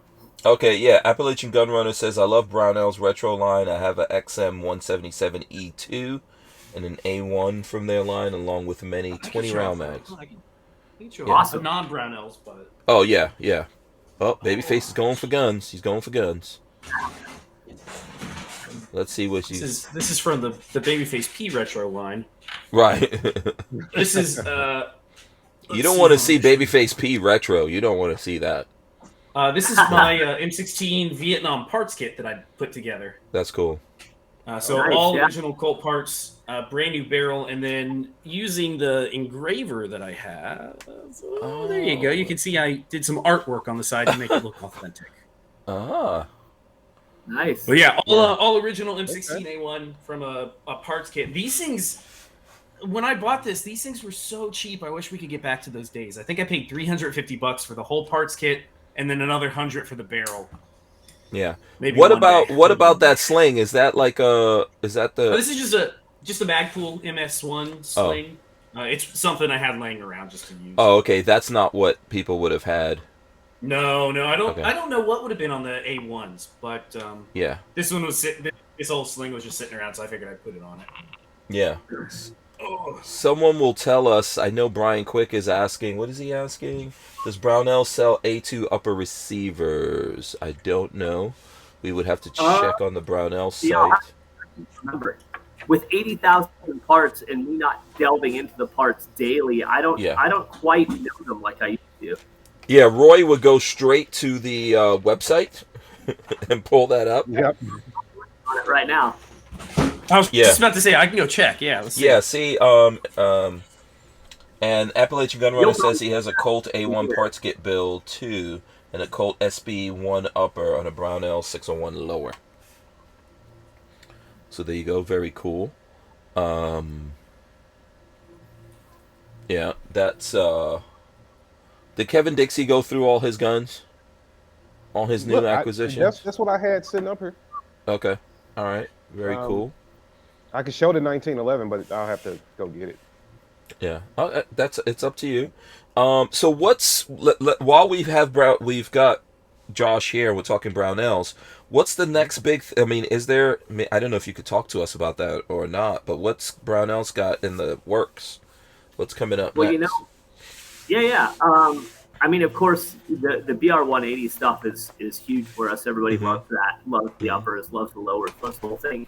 And something that, of course, the 300 blackout, right? Everybody has been nagging on us to get back in stock, and it's not been easy the last year. Raw materials, et cetera, et cetera. But the 300 black is finally back in stock for those that are looking for it. But or was earlier today, I should say. That stuff moves so fast.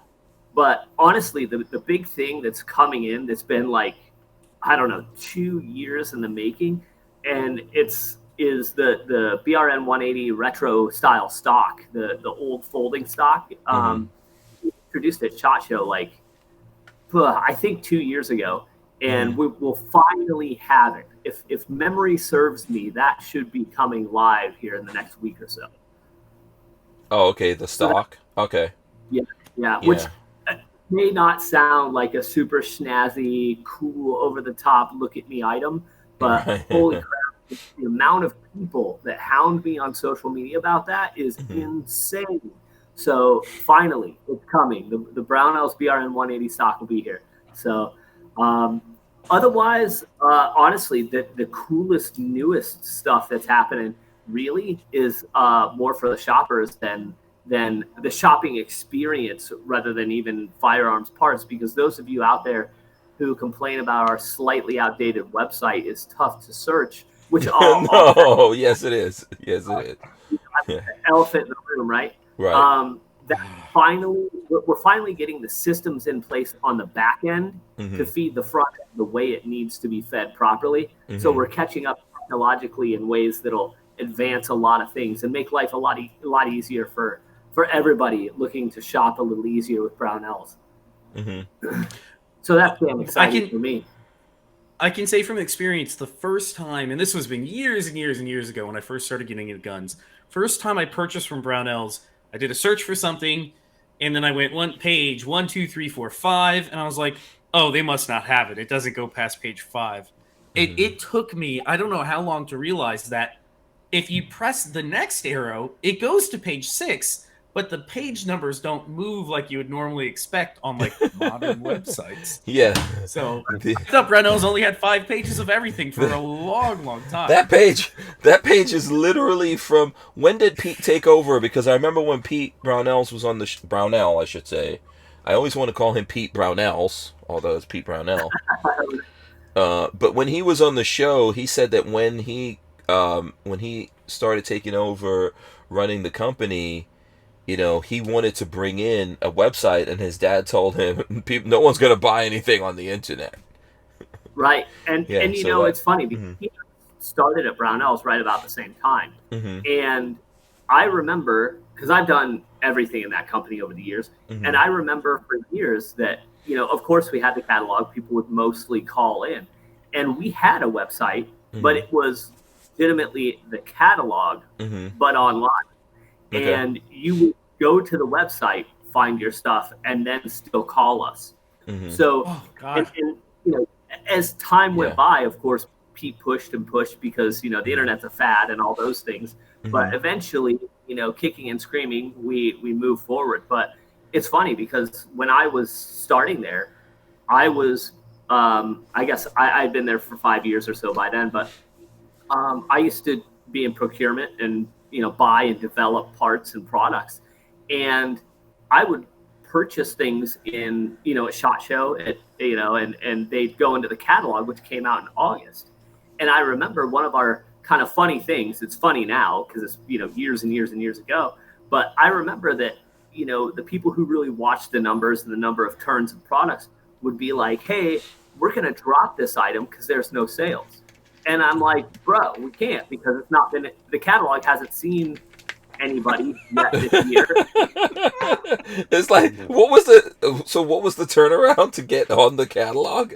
6 months? Yeah, No, 3 months? Oh my God. Yeah, 8 months. If I bought in November, or hell, if I bought in September and the catalog came out in August, it was almost a year before it saw the light of day back then. But that's just how it was too. So it wasn't like Brownells was like a zillion years behind the rest of the world. That was his life then. But it's fun. What year? Yeah, good question. What year did the website start, if you can remember roughly? Sort of what year are we talking here? Yeah. I think the first website I think launched in like '99 or something like that. Oh, and yeah, that's Web 1.0 right there. That is AOL dial-up going into like, yeah. That's what's there now. Like basically just a layered version over that, right? Yeah, I mean we've updated it since, and the key for those of you that do shop the site, and you may know this, but the key to shopping the Brownell site right now is once you figure out the sorting tools on the left side, that makes your life so much easier. Because honestly, searching is tough, and everybody knows that. I'm not, you know, calling out anything crazy, but if you just hit the drop-down tabs at the top and then sort through it, you'll find what you need in seconds. But that's generally not how any of us work at this point, right? You type and it shows up and you buy it and you're done in 5 minutes. Yeah. But you could search by what's available too. You could search by what's in stock too. Yes, absolutely. And for anybody that wants a thought experiment here, just to put it in perspective, Google spends billions and billions and billions of dollars every year to perfect a search algorithm. That's how big of a deal it is to have like a good search. So it's not easy. Having a search functionality is not something that's just simple. It's not an easy thing you can just do. So. Yeah. Right. Well, especially with 80 parts. Yeah, and the thing is that I know because I've spoken to some of the folks there.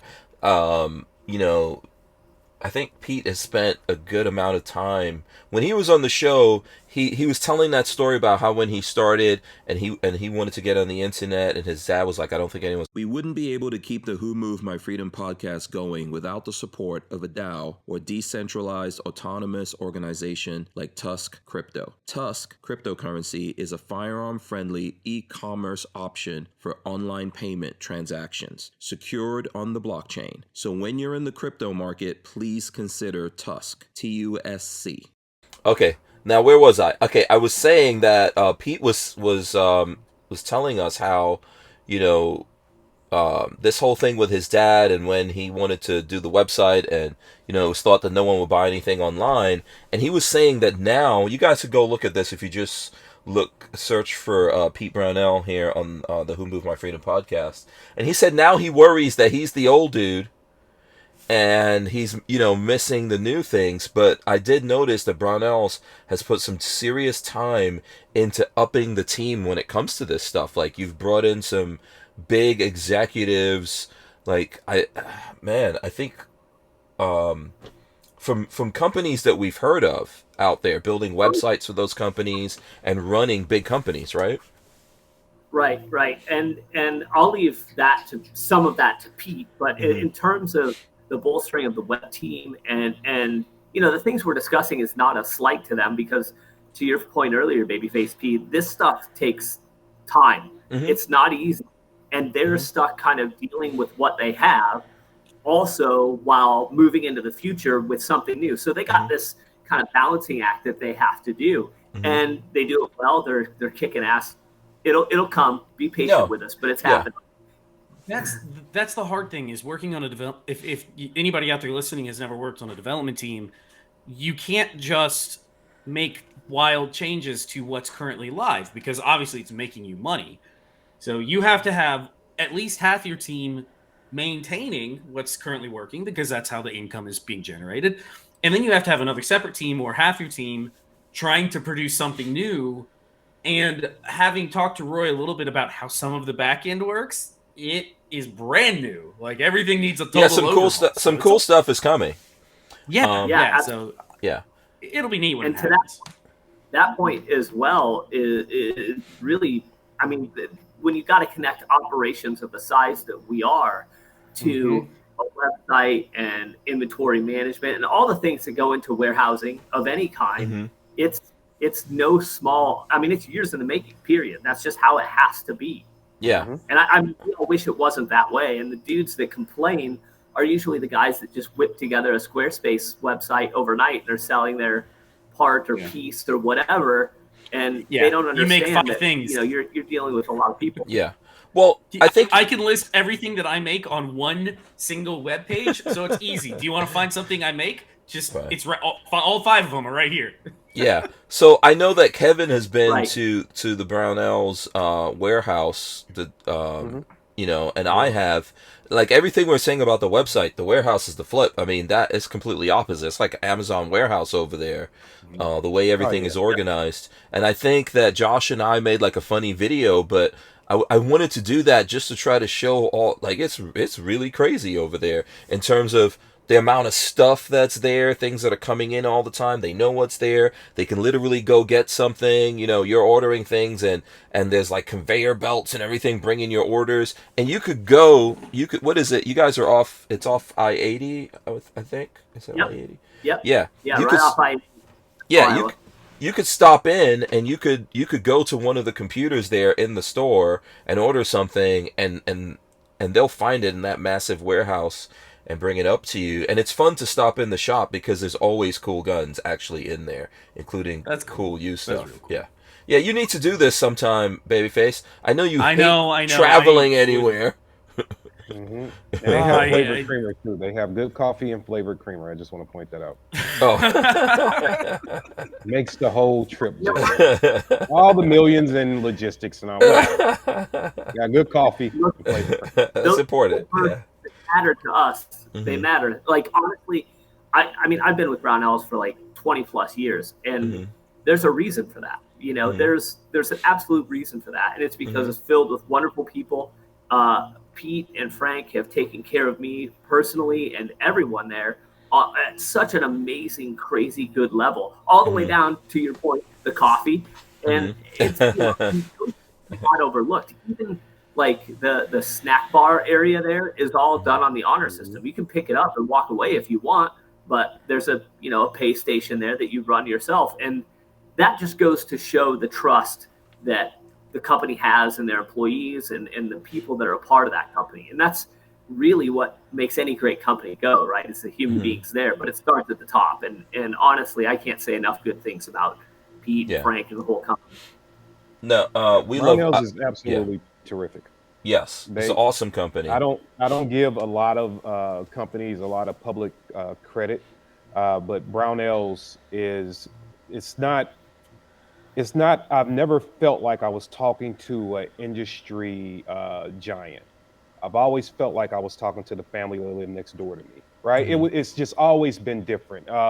And from the inception, when I met Pete and started talking to Roy and even Randy and all those guys over there, it's always been, they're about it's about wholesome as you can get, right? But with a true genuine heart at its core. And it stunned me from being so, I guess I would say kind of like abused, if you will, in a way, by some of these different companies out there. And when I actually started dealing with Brownells, I was kind of, in my heart, a little standoffish. And the more and more that I talked and the more and more I saw what they were doing in so many different spaces, it's like, no, this company really does care about the people, right? It really does. It really cares. It's not just doing something. I mean, every business wants to make profit. That's part of it.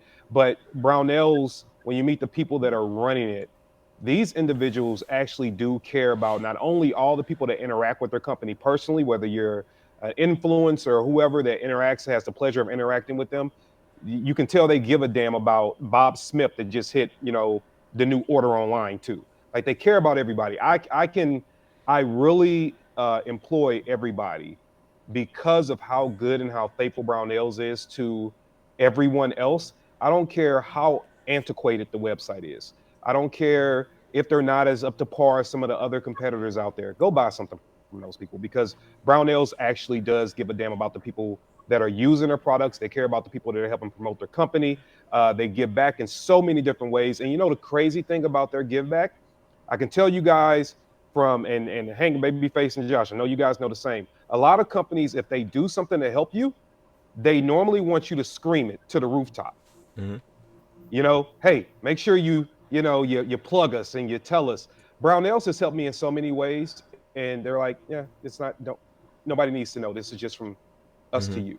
Or Pete, this is from me to you. Roy, this is from me to you. You don't have to tell anybody, man. We care about you and what you're doing, not that you told people that we're the ones helping you out. So support Brownells. I'm sorry to go off on that tangent, but support them, because it's not often you meet good, genuine people from a good, genuine company that does great work. People always ask them, where are all the 2A companies that actually support the Second Amendment? Brownells is one of them.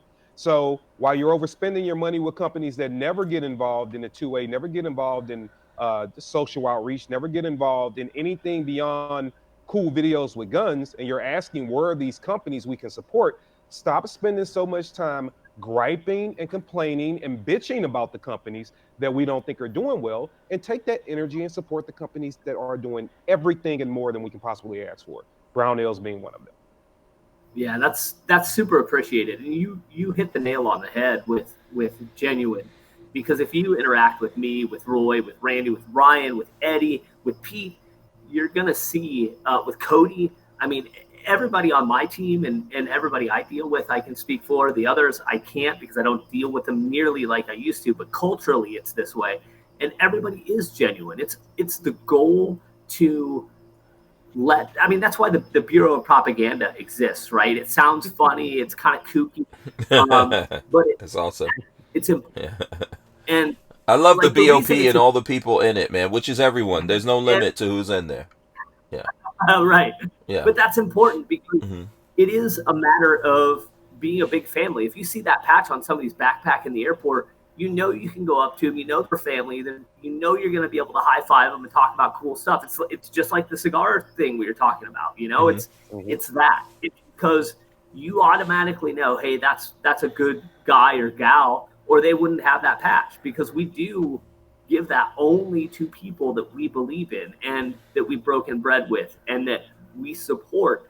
And it doesn't matter if you have 86 followers or 1.5 million followers. It's not about that. It's about advocating for 2A and positively advocating for 2A and just being a good human being. Mm-hmm. And that's kind of how we operate with Brownells, is just we try to support people to the best of our ability to reach their goals, whatever that is. I mean, the number of times I get texts from Hank or whoever out there just saying what's up, I mean, that means more to me than anything, because that's not business. It's friends first. And I mean, if we're going to do business, man, I want to do it with my friends.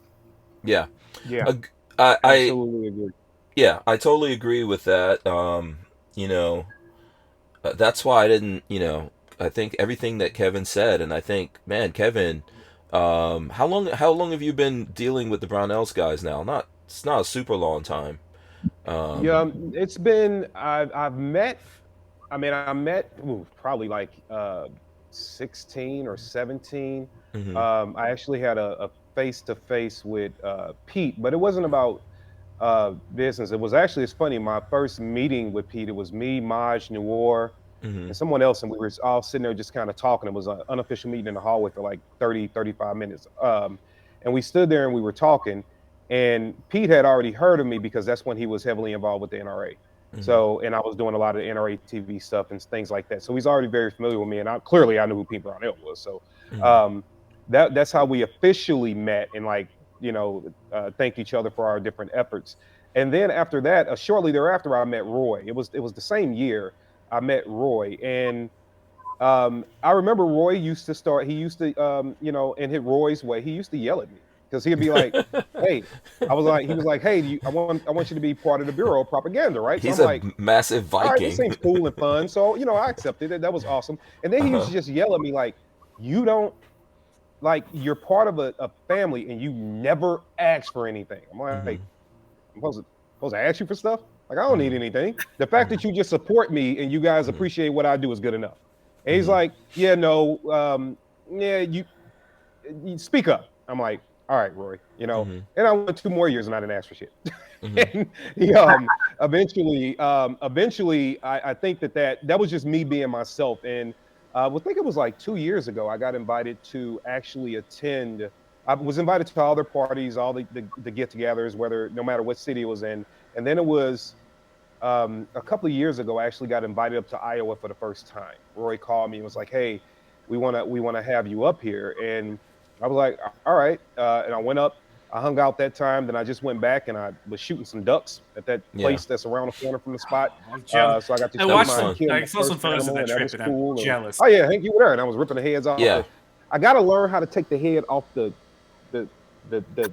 he was ripping the pheasant and ripping the whole spine out like a freaking like the Predator. Yeah, like a video game or something. But yeah, so it's been a couple of years like heavily involved mm-hmm. in about knowing him. I guess about 5 or 6 years. But I was just amazed with the genuine nature, and it's not often. And maybe I'm preaching to the choir with the guys on the panel, but for anybody out there that's never, worked in this industry in this way, it's a little unusual to have a company that you just talk to, you're just being good and just genuine, and they actually appreciate what you do and then say, we're going to get mad at you if you don't tell us how to help you. That is unique. That is not something you run into every day.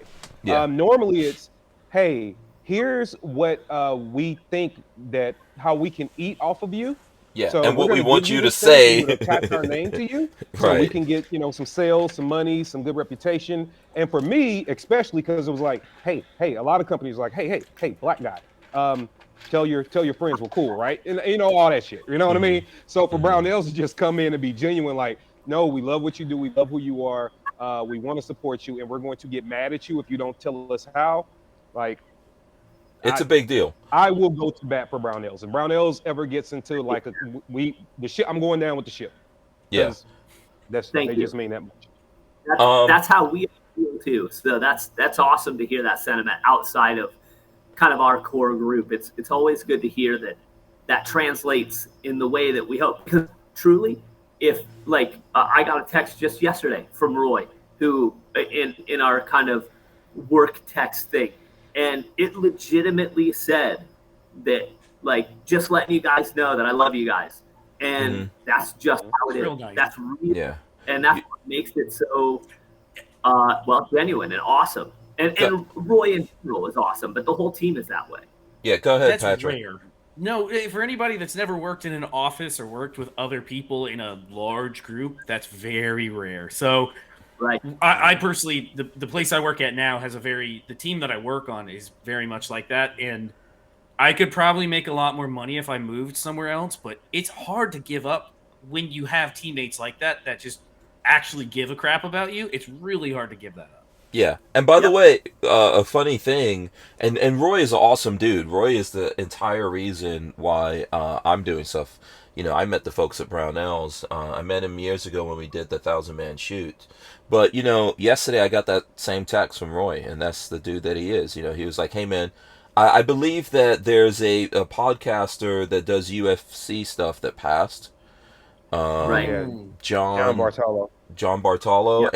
and Roy was like, dude, I just want you to know that I love you, you know, and nice. Yeah, it was, you know, and we've lost a few people in the last couple days, to be honest with you, you know. We got one last night. So. Yeah, you know, it's been rough. I don't know if anybody that you know personally, but it's somebody that Hank and I have worked with. I don't want to put their business out. Yeah, it's something incredibly, it's like part of our, you know, someone who's on our crew lost someone very important and dear to them, and that sucks. And even I saw, like, you know, Joe Mo lost, I think it was Chris. Is that, you know, Joe Mo? I believe it was Chris who was working for him for, I don't know, as long as I've known him. Has always been a cool dude. There's been several people. Walter was telling me that the guy from what is it? The Duracoat. Is it the founder of Duracoat or something like that? Yeah, I think Steve. I would have to. Things are going crazy. Yeah, it's a little crazy. It's rough out there. So it's cool to have people that genuinely look at you as like friends and all that. That's why we can talk about the website, you know, because Brownells is the kind of place that, you know, there's other places you say one little negative thing, that's it. Oh man. You know, and I don't feel like I'm saying something negative. I feel like I'm saying things that everyone at Brownells knows and they're working on and they're pouring a lot of effort into. But you know, other companies, you say stuff like that and that's it, man. They get mad. But I know from experience of lots of things that have happened in the gun world that when people say like the folks at Brownells are true, like actual people who believe in the Second Amendment and the Constitution and all that kind of stuff, I know it's real. We've seen them all act like that all the way up to Pete, you know, to take personal responsibility for things. So, and I think too, to add to that, when you get around good, genuine people, I really think that, and it kind of goes along with the sentiment that Roy was saying, you know, don't take that for granted. You know, that's and that's why I appreciate good people around me, and I always speak highly of really good people around me because they don't come around very often, and we shouldn't take advantage of it. I mean, even talking about John Bartolo, you know, I was just texting back and forth with him not too long ago and had a phone call with him, and in 2 weeks I was supposed to be on the show, the 27th of this month. I was supposed to be in Vegas and being on the show. And I didn't, you know, think anything of it. Like, oh, I'll talk to John when I see him in Vegas. I kind of wish I would have sent him a text now, or, you know, called him one more time, because he was the guy that's always like, hey, call me if you need something. Give me a call. Call me call me if you need this, or you need to do something extra while you're in town. Let me know. I'll get you set up. And I didn't. There was another mistake that I made. You know how we always say to be somebody that you love, and you be like, oh, like you're in their city or you're in their area, you're like, oh, I'm going to definitely reach out. And then you don't. And you're like, I'll do it next time. Right. And one of the was my big brother at the PD and kind of raised me up. I was back in St. Louis recently to do the Brownells event.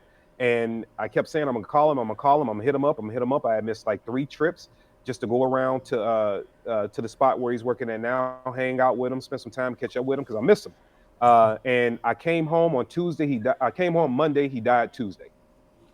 Man, and sorry to hear that. you just never really know. So if I sound like, you know, I'm in my feelings when I talk about good, genuine people, it's because I understand that you can run into a lot of horrific people. So when you meet good, genuine folks that actually have your best interest at heart, it's okay to speak highly of them. It's okay. It's okay to speak highly of them. Let them know you care about them. Men, stop being shy to tell other men you love them. Damn it, if you love them, you love them. Absolutely. You know, tell them that. It's okay. And spend time with people, and don't take any moment you have for granted. None. Well, Yeah, absolutely. And you know, Commercial. Hank. huh? What's that? No, it rolled over. It didn't stop. No. No, Yeah. he didn't have the last one. That's because I haven't taken the. There's supposed to be a thing in here that I didn't put in here. And by the way, listen, I do love all you guys right now here in this thing, including all the folks who are out there. Yeah, who are out there listening. You know, it's crazy, and life is so fragile. Like human life is so fragile, and you know, you can. Things can happen so fast. So yeah, we need to definitely spend time like appreciating each other and, you know, enjoying. Like for me, life is the journey, you know. It's not so much. It's cool to get the accolades, make a lot of money, or, you know, all that kind of stuff, but really the journey and the fight and the people who get into the mud and the dirt, you know, and fight with you. That's what I remember, you know. When I look back on my life, I remember that the most. You know, I remember when Lola and I had nothing, you know, we were just struggling. She was like in college, and I was working, and I was trying to figure out how I was going to help her get out of college. And, you know, those kind of things are the most powerful things that sometimes I look at her and I'm like, man, you know, can you believe we went through all of that? And here we all are, you know, we're in this stuff together, like fighting through things and going through things. And, you know, sometimes we don't agree with each other or whatever. But, yeah, you know. You got to appreciate this awesome life that we have. Cruiseman says he met you, Josh, and Talladega. Oh, awesome. Yeah, man, Talladega. That was an experience, wasn't it? Yeah, that road trip was awesome. You need to make that happen again. Can we make the road trip happen again, Josh? I know you're in Nicaragua. Yeah. Look, we'll go to Nicaragua. Nicaragua. That would be a cool if we have trip. Yes, we could drive there. Yeah, well, you could. It would be those border crossings for like days. You could sit in the car trying to get that across. Yeah. But yeah, I mean, honestly, you'd be driving, you know, dirt roads at, you know, like 80 kilometers an hour down here. So, you know, it's slow traffic. I remember I was just in the States for the Gundy Awards, right, for that whole thing, and I hadn't driven a car on a freeway in a year, so. I got on, and I remember, you know, turning on my turn signal, and when I got on the interstate highway there, or the freeway or whatever it was, I remember speeding up to the speed of traffic and kind of freaking out because I couldn't believe how fast I was going. And I was going like, I don't know, 75 mile an hour, but gosh, it was insane to me. Not used to that. Not, you're driving a lot of dirt roads, I'm taking it. Oh yeah, there's like in the town I live in, there's, you know, it's brick paved, and there's a highway that leads from Costa Rica here, or from like Managua and Esteli and all those areas. But outside of that, it's all dirt roads. If you go anywhere, it's all dirt roads, which is crazy because you're eating at nice restaurants on a dirt road. Yeah, you know, it's crazy. Yeah. Have you been through? So have you gone into Honduras, for example? No, Honduras is about, I don't know, it's probably a 12-hour drive from here. From where you're at, okay. Yeah. So we haven't. It's on the list. We'll get there. Guatemala, I'd like to do eventually, but you know, we're busy raising kids and running a cigar factory and dealing with Brownells and rescue dogs and all kinds of things. So it's hard to get away. Yeah, I mean it's so tough throwing up badass photos by your front pool. No, this is my front pool. You know, this is my back. This is actually my back pool, Hank. You know, that's just like a little pond we have up front. You know, it's funny. I actually want to go. I actually was, and I'm so serious. Not even just because you happen to be there. I actually said for Stogies and Straps, my podcast deals with cigars and stuff like that. I wanted to set up some tours in Nicaragua to actually go through the factories and interview people and stuff like that. I think that'd be really, really, really, really cool. Say when, buddy. Yeah, you guys need to do that, man. You guys need to do that. That'll be fun. Yeah, we'll take you to the factory, tour you around, let you see how cigars are rolled and made, and see the leaves and everything. It's a crazy cool experience. Yeah, now just bear in mind this is what Josh looks like all the time, though. I mean, he's just shirtless with a cigar. He walks around shirtless all the time. I promise you. Am I lying, Josh? Am I making that up? Yeah, here I had to put a shirt on for this podcast, so I don't even have shoes on right now. So like, that's the life here. I think I posted a photo of my wife and I when we went out the other night, and it's like in a t-shirt, nice. I was in a t-shirt and shorts. That's dressing here. Yeah, I mean, Josh is a dude that likes to, I mean, hey, listen, you work on the body, you got to show. I'm trying to see one. You said there was one of you in a t-shirt, huh? What's up? It's called "If You Got It, Flaunt It." Oh hell yeah! Hold on. This is it. This is the one. Is this the one you're talking about right here?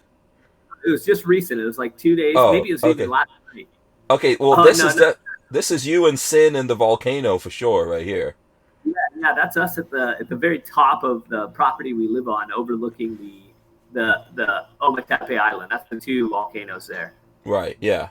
I mean, it's it's a great thing. I actually had a lot. So I haven't been to Nicaragua, but I was in Honduras. Probably the last time I left America, I was over there, and it was awesome, man.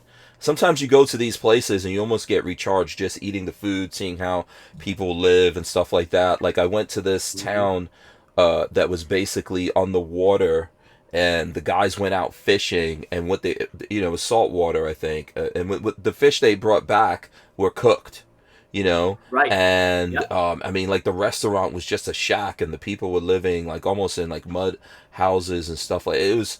There's something about that revitalizes me, like re-energizes me and stuff, Same. Yeah, it's an awesome thing to do if you can do it. Mm-hmm.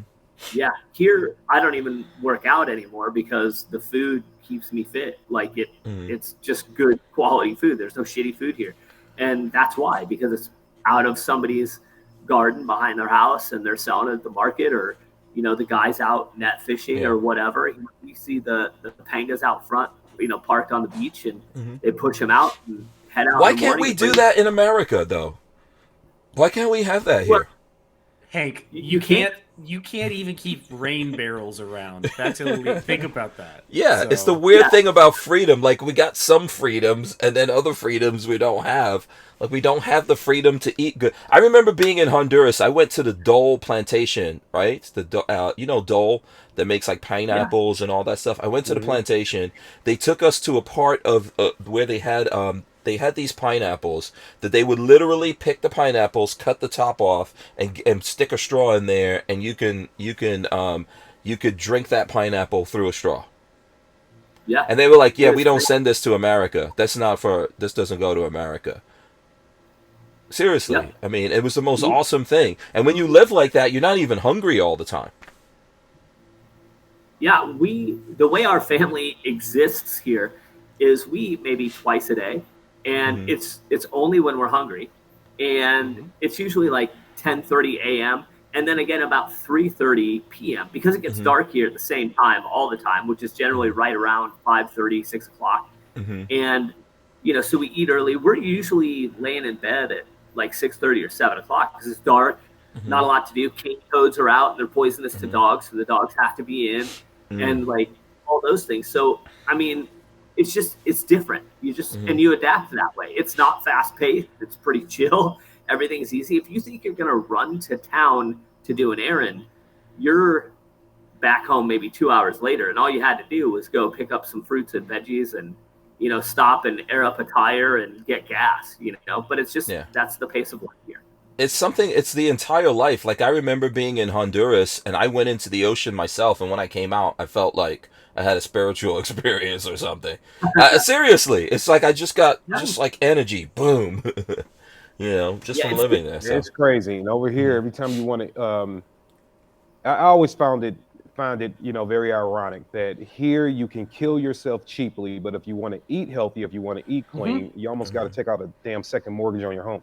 It is absolutely retarded the way we do it. This whole little thing, like, it's not the first time I've done it, but like over these last couple of weeks, the amount of money that I have to spend on a thing, the unhealthy version of it, it's 99 cents. The good version of it, $7.99, right? Like, so it is. They want us to kill ourselves, in my opinion, and still stay addicted to all these preservatives and high cost. And then, if we eat healthy and cure ourselves in a few years of most of this crap, then there goes your pharmaceutical money, right? Because we're not on all the meds and all the crap. And so I think the ultimate reason why we are not like there is because of corporate greed, just greed, period, in America. Yeah. Well, we don't grow anything. I mean, I remember living in different places, living in Nigeria. When you're cooking, stuff is coming right out of the yard. If we were having chicken, my mom will tell me to go chop that chicken's head off or whatever, and then that was what we ate, man, and it was freaking delicious. Yeah, everybody here has, their hogs are tied out front of their house. Their chickens are running around. Yeah. I mean, to his point, you see people who are 80, 90 years old walking miles into town with their fruit baskets on their head with, all kinds of heavy stuff. And they're walking every day to sell their wares and walking all the way back. And even my mom can't walk, around her yard without having issues. And she's only in her mid 60s. So it's just crazy. Like here, you don't see many locals with even eyeglasses. Like it's just not really a thing. Like it's just, I don't know. It's bizarre and cool, and you do feel different. People were always like, if you go down there, don't eat this, don't drink the water, don't do all this stuff. And I'm like, no, do all that, because if I go back to the States for like 4 days or a week and come back here, I feel terrible for about a week. And it's because of the food in the States, not the foods here. Yeah, you were going to say something, Patrick. No, our relatives from, I don't know, probably 3 or 4 generations ago, if you looked at what they ate, it may have not been the most healthy, like a lot of fried chicken or you use lard in your cooking. But one, you were eating a lot of things that were local, and you knew what was in your food. And 2, you weren't sedentary like we are now. I can tell you, I sit in front of this computer for like 8 to 10 hours a day. I am not as... Luckily, I've started working out again and getting more active, but for a while there, for COVID, all of COVID, I sat here and did nothing all day long. And it's going to... Air conditioning is a bad thing. Air conditioning, I don't know, you guys may or may not have air conditioning, Josh, but air conditioning is actually a bad thing. You don't have air conditioning. Yeah. Nope. No need. Yeah. And our house isn't even fully sealed. Like our walls don't go to the roof, to the outside. So I can lay in bed and watch lizards run around the walls and stuff like that. That's how it was when I was a kid. Yeah. It's like I had to chase a tarantula out of our closet. The kids were playing, or the cats were playing with the other day. Like, it's different. But when you're, especially like us in the jungle, it's all fresh air. It's all sunlight. We spend 99% of our time outdoors. We actually watched a movie for the first time with the kids in, almost probably a year. And our dogs that we have had for a few months that we rescued, about 6 or 8 months, something like that, they were barking at the TV because they thought somebody was in our house, because we just had the television in the entire life that they've been alive. That's insane. Yeah. But it's absolutely wonderful. It's crazy. You can actually do that in America. It's one of the things I think about Florida. Florida reminds me the most of Nigeria, actually. But we have air conditioning, so we don't do it, and we don't grow stuff. You have to go out of your way to do it. That's why Marley and I like going to North Carolina for vacation. The area that we go to, the place where my grandparents' house is, there's no cell service. They don't have internet. And they only turn on the satellite TV if they're going to be there for like 6 or 8 months. Like they would normally stay for the summer. They'll turn it on for that. But when we go up there, we go to the thrift store and buy We'll take board games. We'll go to the thrift store and buy like puzzles, and we'll do puzzles while we're there. We're Talk always to cooking. each other. Remember that? And what people used to do in the old and school? have dinner and talk to each other. And the same thing, your body reverts back to sleeping when it's dark and waking up when it's light. It's amazing. When I don't have the internet around me, I tend to go to sleep when it gets dark at like 8 o'clock, 9 o'clock. And then sun rises and I'm like, oh, sun's up. It's time to get up. It's incredible not having all of your luxuries around. Yeah, Brian Quick says you're better off using lard than seed oils, and your testicles will thank you. Well, hey, he's sticking to it, man. I gotta appreciate that. It's the theme. It's the theme. But here's my thing, because I know we're running out of time real quick here. Josh, I think all of this leads us to, when are you going to have the camp over in Nicaragua where we can all come out there and we can all stay and visit with you? When the hell is this happening? And I'm not even kidding. Yeah, you know what? It's been discussed, so I'm not going to say it's off the table. I can't say that it's explicitly on the table either, but it has been discussed. And like, our property is awesome that we live on. They have like the canopy zip lines and stuff about another 300 feet above us, like all kinds of cool hikes and stuff like that. So I mean, there's all kinds of fun things to do here. But the issue is that because of COVID, flights into Managua are only out of Miami, and it's only through one airline. So coordinating that's a little tough. But what you can do, and this is what we do, is we fly into Liberia, Costa Rica, and then we drive about the hour and 20 minutes to the Costa Rica Nicaragua border, and we actually walk across the border and check in. Yep, and then we check in on the Nicaraguan side and get our stamps, and then we have a driver pick us up and take us into town. So that's doable, but the thought, the concept, right, of walking across a border sounds terrifying to most people. It's not. It's wonderful. If you're walking basically across a parking lot from one building to the next, so it's truly no big deal. But it sounds terrifying to most people. But that's how we do it. That's the only real hindrance, because logistically it takes a bit. Yeah, no, it sounds awesome, man. We gotta keep marinating this as time goes on here, and make this into a thing. So listen, I am going to wrap up because we have hit the 9 o'clock hour. I do want to let everyone know, no shows for the rest of the week. I'm taking some time off. There's a whole bunch of things coming up. We'll be back the following Monday. So that is going on. I'm going to let these guys tell you how you guys can support them, communicate with them, and all that. I really do want to thank Josh for coming on. I haven't seen you in a little bit. I think we did something in Utah the last time when I saw you. We were up in the mountains. We rescued some dude. That's right. I forgot about that. Yeah, some. I think those guys were on dirt bikes or something, and someone got hurt, and we were driving side by sides or something like that. Yeah. So that was fun. Yeah, I miss you, man. I miss you. This is I'm giving you a tough time because I feel like I can't have easy access, to just hang out with you, but I know you are here in the States from time to time, and maybe we got to make plans to come see you. So right on. Yeah, come down here, man. We'd love it. You guys be awesome. Absolutely. Let me start with Kevin Dixie. I'm gonna let Kevin tell you folks how you can support Kevin Dixie, what he's got coming up. Go for it, Kevin. Well, real easy. The Real NOC on all your social media platforms. The Real NOC for No Other Choice. Also check us out at nootherchoice.com. You can the emails there. Ways to support us are there. If you are in the firearms industry in any way, shape, form, or fashion, or in the freedom industry, please go to nootherchoice.com. Look for the tab that says Training Learn.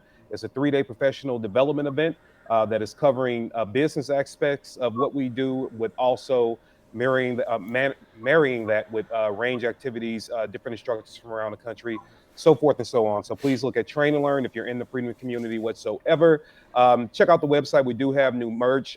This is one of my favorites now. This one says, "Don't mandate me to madness." That's the shirt that's up there. We have "Don't make me act uncivil about my civil rights."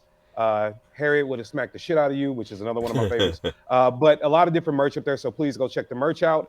And then support Stogies and Straps. So Stogies and Straps on YouTube. You can also look at the Real NOC on YouTube, but Stogies and Straps on YouTube. And it's also coming to your Spotify, Google, Apple, and all that good old stuff. And stogiesandstraps.com is the website, and that's how you can support. Sign up for training. Do that. Go there, sign up for training. Absolutely. All right, let's go to Babyface P. Babyface. YouTube.com/BabyfaceP, or on Instagram, it's baby_face_P, and that's the letter P. That's pretty much it. I got some stuff on the way, so stay tuned. Yeah, I need to get you. I keep forgetting to give you that microphone thing that I have. I keep forgetting. Eventually. You got to remind me. Yes. Okay. Make sure you check out Babyface P on YouTube. And then also let's go to Josh. How can the folks out there who may be interested in communicating with you, finding out more about the different things you have going on, including Brownells, how can they do that? Yeah, hit up Brownells.com, Brownells Inc. on the social medias. I'm the guy that handles all that, or JoshuaCoburn.com for anything else. That's where to go. You can find me on all the socials just under Joshua Coburn. So yeah, if you're into positivity, love, hugs, and high fives, as well as cigars, let's do it. Yeah, absolutely. Yeah, Josh is on LinkedIn too. I see he's got stuff on LinkedIn as well for anyone who's interested. Yeah, let me just say this. I'm gonna cut in the end, then come back to the words of wisdom. I don't know who should do the words of wisdom. I think Josh should do it. I think Josh should do the words of wisdom. But yeah, thanks for all the birthday kudos. Lola says happy birthday, love. Thank you so much, Lola, as well as everyone else who's wishing me happy birthday.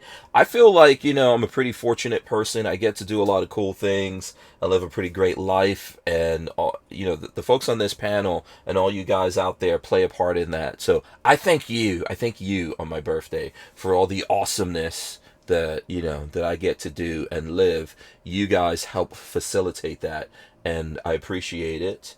So there you go. And I'm going to run in the end, and we're going to come back, and my friend Josh Coburn is going to hit us with the words of wisdom. Let me run the end in right now. All right, guys, thanks so much for hanging out with us here. As I always tell you guys, we're going to rip the audio out of this and throw it up on iTunes, Podbean, Spotify, all your favorite places to get your audio podcast from, including you could go to hankstrange.com and you can get the audio podcast right from there and listen to it. Please do check out and support my friends that are on here. NOC, No Other Choice, Kevin Dixie, Babyface P, as well as Josh Coburn. Josh, what are your words of wisdom? Man, so many things, right? Short and sweet here, I guess. I'm just some regular dude from the Midwest that's had a chance to live an extraordinarily awesome life surrounded by amazing people such as all of you guys. And it's only because I never held back and I just went for shit. And I would encourage those of you that are not happy with the way life is to make some changes and just go do it. Because you know what? As we talked earlier, we're not going to last forever. So make the time today to start making those changes to kick ass, the kind of ass that you want to kick. Absolutely. Awesome. Thanks so much. I love you, Josh, you and your family. Same Kevin Dixie, I love you. Babyface P, I love you. All you guys out there, I love you. Lola Strange, for sure. And everyone else out there, I love you guys. Yeah, man. Keep on rocking. We will see you guys next time. Let me make sure I press the buttons here. You guys stay right there. Don't go anywhere. Got to make sure I do this right, man. I got to press the right buttons in this thing. And let's see. Come on. Wait for the proper signals. I don't even see the signals getting signified right now. Okay, I'm just going to assume. I'm going to assume and press this button here.